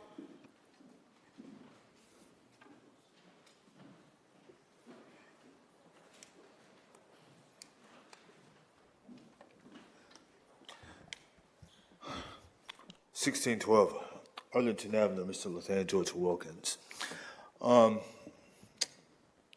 It's a great idea that you have funded this, but I would like to see $2.5 million to be analyzed for this for the next 77 years. I don't know how long Choice Network has been around for a long time, but if I'm questioned for $2.5 million, it would be stabilizing a building that's right around young mothers with children, couldn't get pregnant or something. We want to think outside the box to helping these people. Son, tragically, the young girl got raped, had to go through cross state line. But we want this money to be $2.5 million for the next 77 years. And again, I'd like to have more clarification of this. This agency, I don't know where it's located here in town, but if it can be placed in certain neighborhoods with higher infant mortality or higher pregnancy, whatever that may be. But I'd just like to see more money involved in this. Not the $2.5 million, but we could start it up to $390 million and going up from there. Thank you for your time. Thank you, Mr. Wilkins. You will find no better advocate than Mr. Wilkins, so y'all should make a connection over here to this evening. So thank you. Now back to you, Chair. With that, I move for passage. Bangston, Barosa de Padilla, Brown, Dorans, favor, Remy, President Harden. Thank you. Bangston, Barosa de Padilla, Brown, Dorans, favor, Remy, President Harden.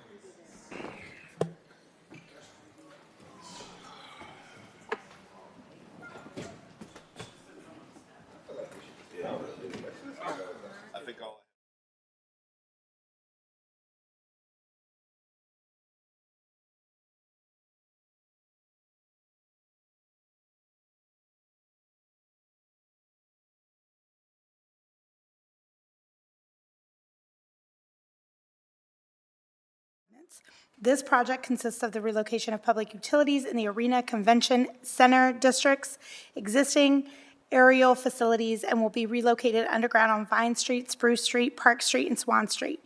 A joint user duct bank system will be installed to relocate private utilities underground. Improvements also include the replacement of a water main line in Armstrong Park and Park Street, resurfacing, replacing sidewalks and streetlights. Do my colleagues have any questions or comments? Seeing none, I move for passage by voice. Clerk, please call the roll. Mr. Bangston, Abstain. Ms. Barosa de Padilla, Yes. Mr. Brown, Yes. Mr. Dorans. Ms. Favor. Mr. Remy? Yes. President Harden? Yes. Passed. Thank you. Next is ordinance 1969-2023 to amend the 2023 capital improvement budget to authorize the transfer of funds and appropriation within the Streets and Highways Bond Fund, to authorize the Director of Public Service to enter into a contract modification with Corda Nemeth Engineering Incorporated in connection with the Economic and Community Development 3PGE North Market Project, to authorize the expenditure of up to $1 million from the Streets and Highways Bond Fund for the project. This ordinance funds streetscape design work that will benefit the neighborhoods surrounding the North Market. This ordinance is part of the package of ordinances that pertains to the project we discussed earlier this evening. The one thing I want to clarify is that I support this ordinance because it's a kind of investment in the neighborhood of a large development site that Columbus would make regardless of the particulars of the project. It authorizes $1 million in 2023, which is in addition to up to $5 million in funding to be submitted for Columbus City Council consideration at a later time to fund the streetscape construction work. Tongue twister. The contract is focused on utility relocations in the arena and convention center districts of the city around the existing North Market building. The area was the subject of a utilities master plan that will be used for the basis of the scope of improvements. Do my colleagues have any questions or comments? Seeing none, I move for passage, I believe by voice. Clerk, please call the roll. Yes, yeah, by voice. Mr. Bangston? Yes. Ms. Barosa de Padilla? Yes. Mr. Brown? Yes. Mr. Dorans? No. Ms. Favor? No. Mr. Remy? Yes. President Harden? Yes, ordinance is passed. Thank you, oh, sorry. It's late. Council President, can I move forward to rules and reference on page 33? Sure. Thank you. So ordinance 1984-2023 to enact, amend, and repeal various sections and chapters of Title IX of the Columbus City Code to improve operational efficiencies, provide better services to the public, and provide for better enforcement of Title IX violations through civil penalties and fines. I'm asking that we postpone this ordinance until our July 31st meeting. Clerk, please call the roll. Bangston, Barosa de Padilla, Brown, Dorans, Favor, Remy, President Harden? Postpone. That's all for me this evening. Thank you, Madam Chair. Next committee come before council is the Recreation and Parks Committee, chaired by Councilmember Brown. Councilmember, the floor is yours. Thank you, Council President. Tonight, I have ordinance 2095-2023 to authorize the Director of the Department of Recreation and Parks to enter into a contract with Amoresco for the Department of Energy grant HVAC Controls Upgrades Project to waive the competitive bidding provisions of the Columbus City Code, Chapter 329, to authorize the transfer of $13,000 within the Recreation and Parks Voted Bond Fund, to authorize the amendment of the 2023 capital improvement budget, to authorize the expenditure of $13,000 from the Recreation and Parks Voted Bond Fund, and to declare an emergency. This ordinance is to authorize the Director of Recreation and Parks Department to enter into a contract with Amoresco to prepare a Department of Energy grant application on behalf of the Columbus Recreation and Parks Department. Director Reese, would you please speak to the grant and to the bid waiver request? Thank you, President Harden, Chair Brown, council members. This is a grant with a deadline of September 29th. In order to meet this deadline, Amoresco currently has access to our department's facility database. They also have our energy usage that we use in our facilities, as well as utility bills. In order for us to meet this deadline, it would really kind of work with them to qualify a reduction of time, ensuring that we're able to meet that grant application deadline. Thank you. Thank you, Director Reese. Any questions from my colleagues? Seeing none, I move for passage. Clerk, please call the roll. Bangston, Barosa de Padilla, Brown, Dorans, Favor, Remy, President Harden? Pass. That's all I have, sir. Thank you, Mr. Chair. Next committee to come before council is the Public Utilities Committee, chaired by President Pro Tem. Councilor Pro Tem, the floor is yours. Thank you, Council President. First, we have ordinance 1742-2023 to authorize an amendment to the 2023 capital improvement budget to authorize the transfer of cash and appropriation between projects within the Storm Bond Fund, to authorize the Director of Public Utilities to enter a professional services contract with Arcadis US Inc. for the large diameter condition assessment Phase 3 project, and to authorize expenditure of up to $1,052,454.51 from the Storm Bond Fund. This funding will enable the city to systematically inspect and rehabilitate 100,000 feet of its large diameter storm sewer infrastructure, primarily situated in the northern part of the city. Do my colleagues have questions or comments? Seeing none, I move for passage. Second. Clerk, please call the row. Bangston, Barosa de Padilla, Brown, Dorans, favor, Remy, President Harden. Pass. Thank you. Next, we have ordinance 1782-2023 to authorize amendment to the 2023 capital improvement budget to authorize the appropriation and transfer of funds from the Water System Reserve Fund to the Water Supply Revolving Loan Account Fund, to authorize the Director of Public Utilities to enter a construction contract with Kenmore Construction Co. for the HTCW Lime Soda Ash Dust Collection System Improvements project, to authorize the appropriation of expenditure of $3,164,800 from the Water Supply Revolving Loan Account Fund for the contract, to authorize the transfer of cash and appropriations between and within the Water Bond Fund, to authorize expenditure of up to $2,000 from the Water Bond Fund to pay for construction administration and inspection expenses for the project. This project is necessary to rehabilitate chemical delivery that is vital to our water plants. Lime and soda ash dust must be controlled for environmental health and safety reasons. Do my colleagues have questions or comments? Seeing none, I move for passage. Clerk, please call the row. Bangston, Barosa de Padilla, Brown, Dorans, favor, Remy, President Harden. Pass. Thank you. Next, we have ordinance 1816-2023 to authorize the appropriate transfer of funds within the Water Supply Reserve Fund to the Water Supply Revolving Loan Account Fund, to authorize the Director of Public Utilities to enter into a construction contract with Elford Inc. for the Dublin Road Water Plan Laboratory Upgrades Project, to authorize the appropriation and expenditure of up to $1,708,900 from the Water Supply Revolving Loan Account Fund for the contract, to authorize the transfer of cash appropriations between projects within the Water Bond Fund, and authorize the expenditure of up to $2,000 from the Water Bond Fund to pay for construction administration and inspection expenses for the project. The goal of this project is to rehabilitate the existing laboratory space, which will lead to improved water service. Do any of my colleagues have questions or comments? Seeing none, I move for passage. Clerk, please call the row. Bangston, Barosa de Padilla, Brown, Dorans, favor, Remy, President Harden.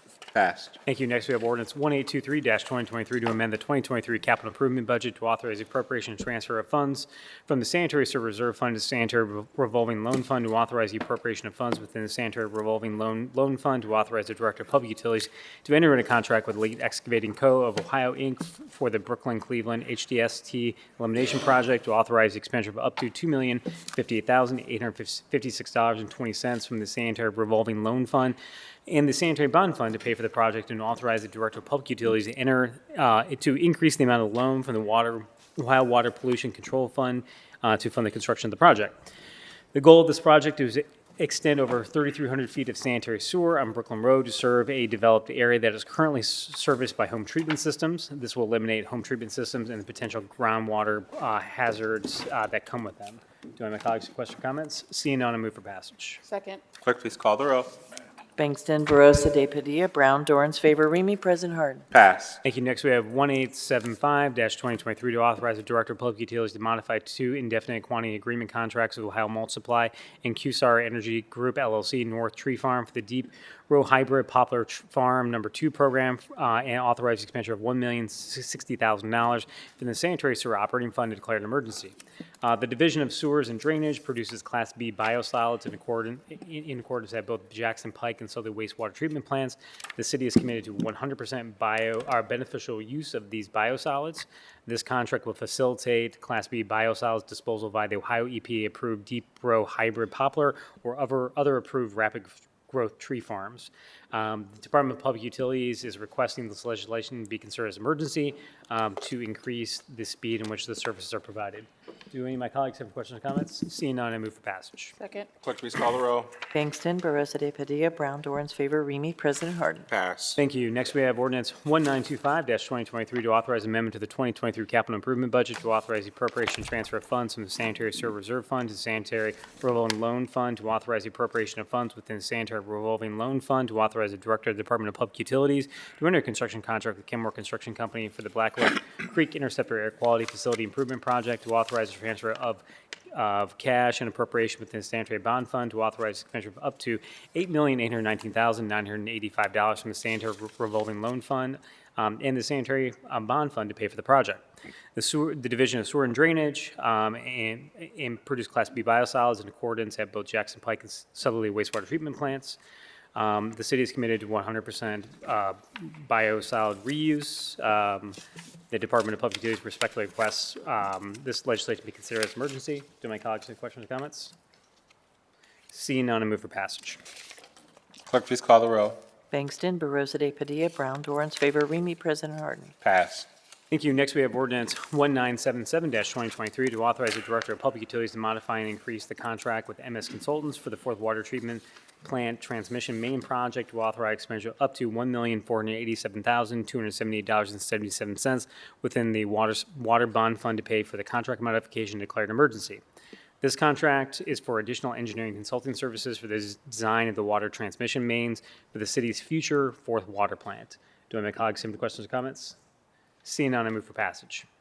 Second. Clerk, please call the row. Bangston, Barosa de Padilla, Brown, Dorans, favor, Remy, President Harden. Pass. Thank you. Next, we have ordinance 2004-2023 to authorize the Director of Public Utilities to enter in a service contract with Canada Services for the Dublin Road Water Plant Miscellaneous Improvements Project to waive the formal bidding provisions of the Columbus City Codes, to authorize amendment to the 2023 capital improvement budget, to authorize transfer of funds within the Water Bond Fund, to authorize the expenditure of up to $260,000 for the project and declare an emergency.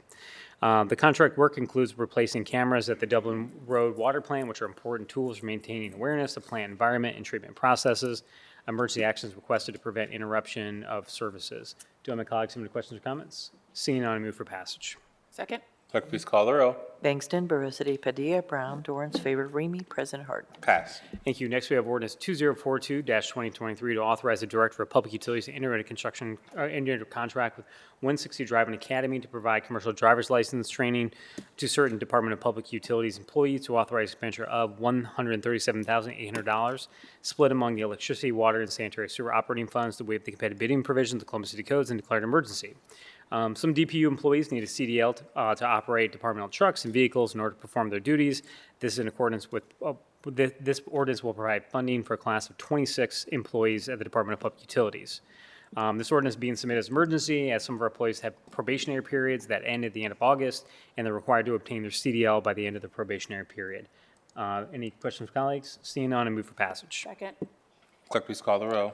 Bangston, Barosa de Padilla, Brown, Dorans, favor, Remy, President Harden. Pass. Thank you. Next, we have ordinance 2061-2023 to authorize the Director of Public Utilities to enter construction modification with CTL Engineering for the Blueprint Hilltop Eureka Fremont project to authorize the appropriation and transfer of funds from the Sanitary Reserve Fund to Sanitary Freshwater Market Rate Program Fund, to amend the 2023 capital improvement budget to appropriate funds within the Sanitary Freshwater Market Rate Program Fund to expend $1,733,433.48 from the Sanitary Freshwater Market Rate Program Fund, the Sanitary Bond Fund, the Water Bond Fund, and the Streets and Highways Bond Fund for this modification declared an emergency.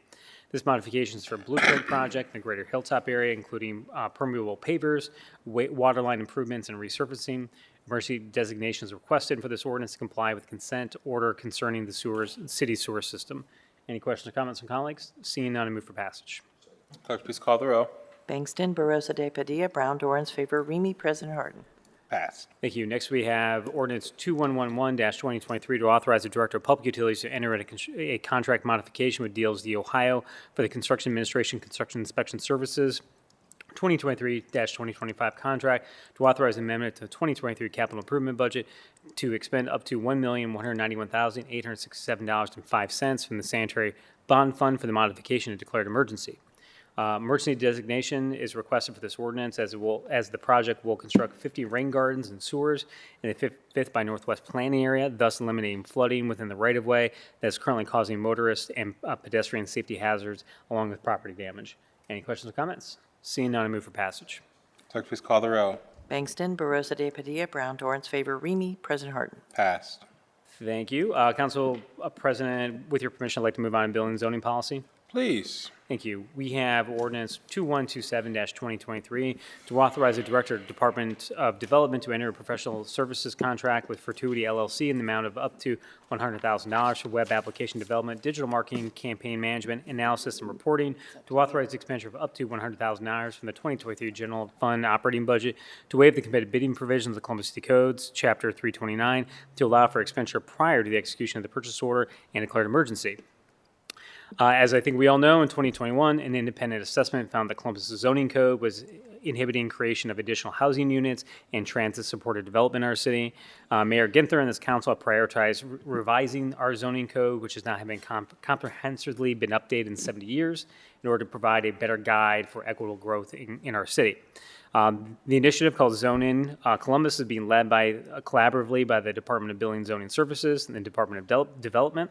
While modernizing zoning is needed throughout Columbus, the zoning team has overlaid multiple criteria, including current and future bus routes, land use recommendations, current zoning to identify 62 corridors and commercial nodes that are best suited to be rezoned first. The zoning team needs input from people who live, work, shop, and enjoy these corridors to determine how they think they should feel and look, and how that additional development will affect those areas. We especially need to hear from individuals in our community whose voices have not been previously heard in these types of conversations before, and this contract will help to do that. Emergency designation is requested to maintain the project zoning initiative timelines. Community feedback must be captured and analyzed by September 30th in order to maintain the project schedule to adopt our new zoning code by next year. Any questions or comments from colleagues? Seeing none, I move for passage. Clerk, please call the row. Bangston, Barosa de Padilla, Brown, Dorans, favor, Remy, President Harden. Passed. And with that, that's all I have my committees tonight.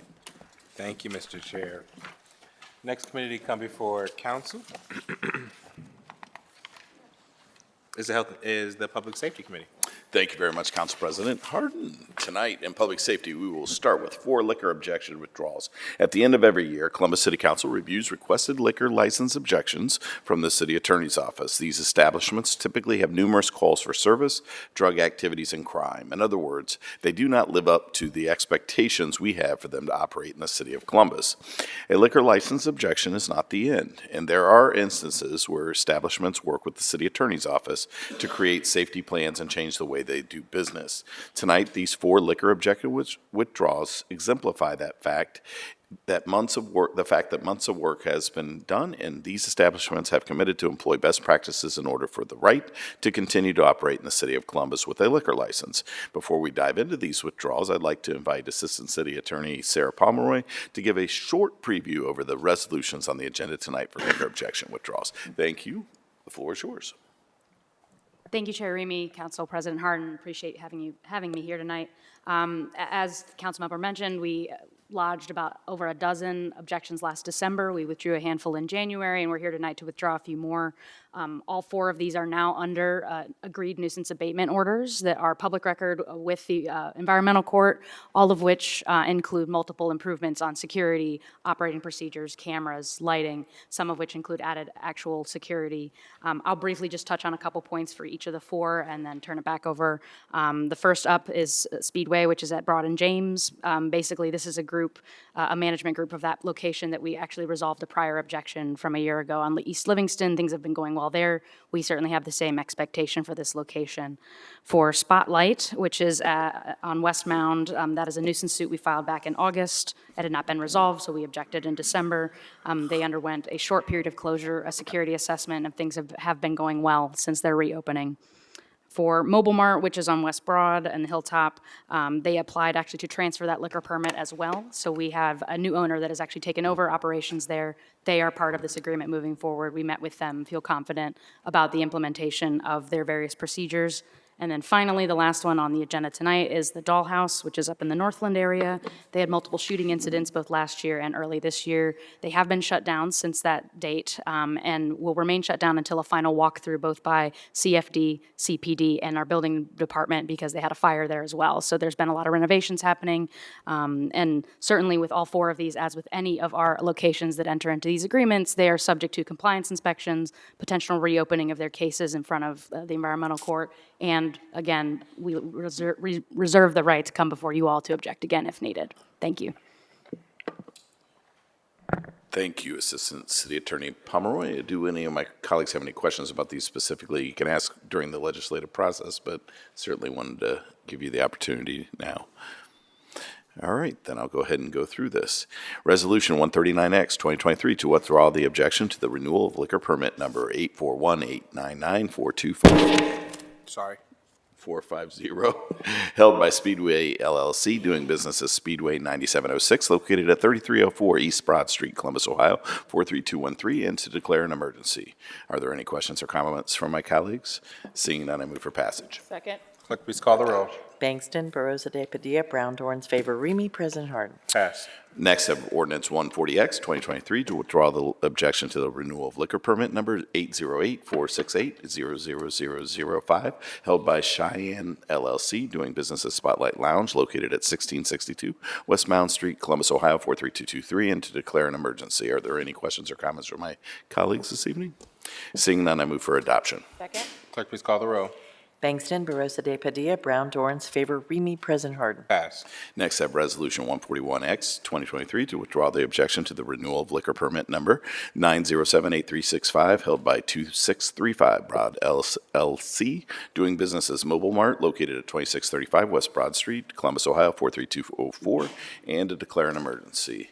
Are there any questions or comments from my colleagues? Seeing none, I move for adoption. Clerk, please call the row. Bangston, Barosa de Padilla, Brown, Dorans, favor, Remy, President Harden. Pass. Finally, I have Resolution 142X 2023 to withdraw the objection to the renewal of liquor permit number 929-4865, held by VM 3015, Inc., doing business as Dollhouse and Patio, located at 1680 Carl Court, Columbus, Ohio, 43229, and to declare an emergency. Any questions or comments from my colleagues? Seeing none, I move for adoption. Second. Clerk, please call the row. Bangston, Barosa de Padilla, Brown, Dorans, favor, Remy, President Harden. Again, I'd like to thank Assistant City Attorney Pomeroy for her work in this and the collaboration that we have within our two offices. Thank you. We'll move now on to the rest of the ordinances in public safety. I have Ordinance 2005 to authorize the Director of Public Safety to enter into a contract for maintenance and repair services for Crime Lab instruments with Specialty Underwriters LLC, to waive the competitive bidding provisions of the Columbus City Code, to authorize the expenditure of $97,410 from the general fund, and to declare an emergency.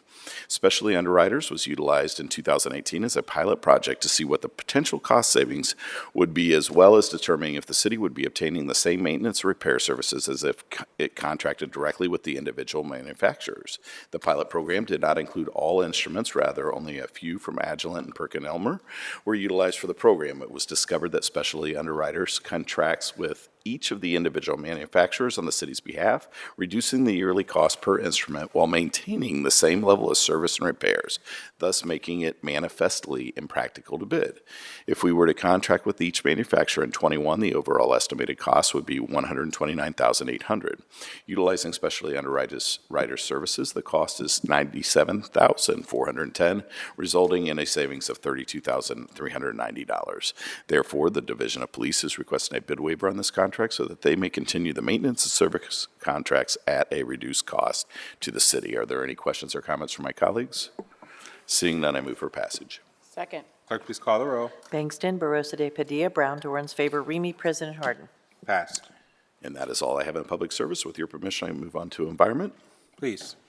In environment tonight, I have ordinance 2023 to authorize the Director of Finance and Management to associate all general budget reservations resulting from this ordinance with the appropriate universal term contract purchase agreement for automated side-loading CNG trucks for the Division of Refuse Collection with Truck Country of Indiana, doing business as Stoops Freightliner.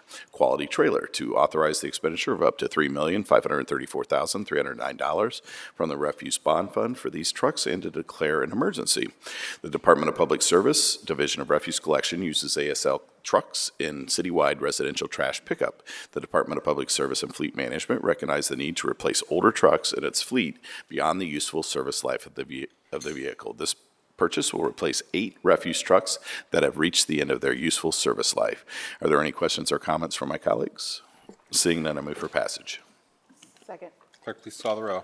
Bangston, Barosa de Padilla, Brown, Dorans, favor, Remy, President Harden. Pass. My final piece of legislation and environment this under? evening Oh, my God. is Ordinance 2024-2023, to authorize the Director of Finance and Management to associate all general budget reservations resulting from this ordinance with the appropriate universal term contract purchase agreement for automated side-loading CNG trucks for the Division of Refuse Collection with Columbus Truck and Equipment Center, LLC, doing business as McMahon Truck Center of Columbus, to authorize the expenditure of $2,426,775 from their refuse bond fund for these trucks and to declare an emergency. The Department of Public Service Division of Refuse Collection uses ASL trucks in citywide residential trash pickup. The Department of Public Service and Fleet Management recognize the need to replace older trucks in its fleet beyond the useful service life of the vehicle. This purchase will replace 5 refuse trucks and that have reached the end of their useful service life. Are there any questions or comments from my colleagues? Seeing none, I move for passage. Second. Clerk, please call the row. Bangston, Barosa de Padilla, Brown, Dorans, favor, Remy, President Harden. Pass. With your permission, can I move on to administration? Please. In administration this evening, I have Ordinance 2107, 2023, to approve the Memorandum of Understanding for 2023-08 executed between representatives of the City of Columbus and American Federation of State, County, and Municipal Employees, Ohio Council 8, Local 1632, which creates a 2023 precinct election official leave program for city employees in Local 1632 to work the 2023 special election and the 2023 general election as a poll worker for the Franklin County Board of Elections and to declare an emergency. Exciting legislation before us this evening. This memorandum of understanding, we need poll workers at all of our polling locations, especially when the state created a special election on August 8th coming up that's costing over $1 million for this city, and we need as many people that come out and do their part as possible. So we're excited to have the opportunity for our employees to get paid while they're doing so, and just remember to vote August 8th and November 7th. Are there any questions or comments from my colleagues this evening?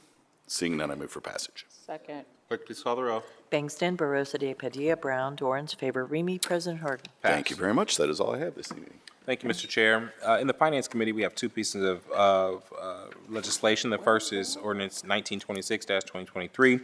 It's to authorize the Director of Finance and Management to enter into contract with Workspace Ohio LLC, DBA Dubler Office, for the purchase of office furniture to appropriate and expend a total of $155,297.43 and to waive the competitive bidding provisions of the Columbus City Codes, to amend the 2023 capital improvement budget, and to declare an emergency. Simply, this ordinance permits the purchase of office furniture for us here in the city. Are there any additional questions? Clerk, please call the row. Bangston, I move for passage. Second. Clerk, please call the row. Bangston, Barosa de Padilla, Brown, Dorans, favor, Remy, President Harden. Pass. The next and final piece of legislation tonight is Ordinance 2154-2023. It's to authorize a third amendment of the North Market lease agreement between the city and North Market Development Authority, Inc. The execution of a quiet claim deed for a transfer of 1.420 acres, more or less, of real property to NM Developer LLC, and to grant and execute or accept all easements, agreements, and other real estate documents necessary to complete the redevelopment of the North Market project site. This ordinance officially amends the North Market lease agreement to account for the aforementioned changes in the North Market project. It conveys the former North Market surface parking lot parcel, which is the project site, to the developer, authorizes easements and other agreements, and extends the lease. Are there any other questions or comments from my colleagues? Hearing none, is there a motion to approve by voice? So moved.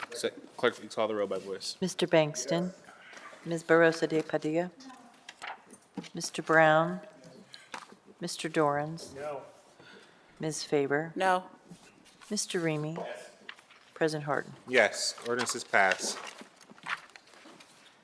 Hearing no further business to come before council, is there a motion to adjourn? Clerk, please call the roll. Bangston, Barosa de Padilla, Brown, Dorans, favor, Remy, President Harden. Meeting is adjourned.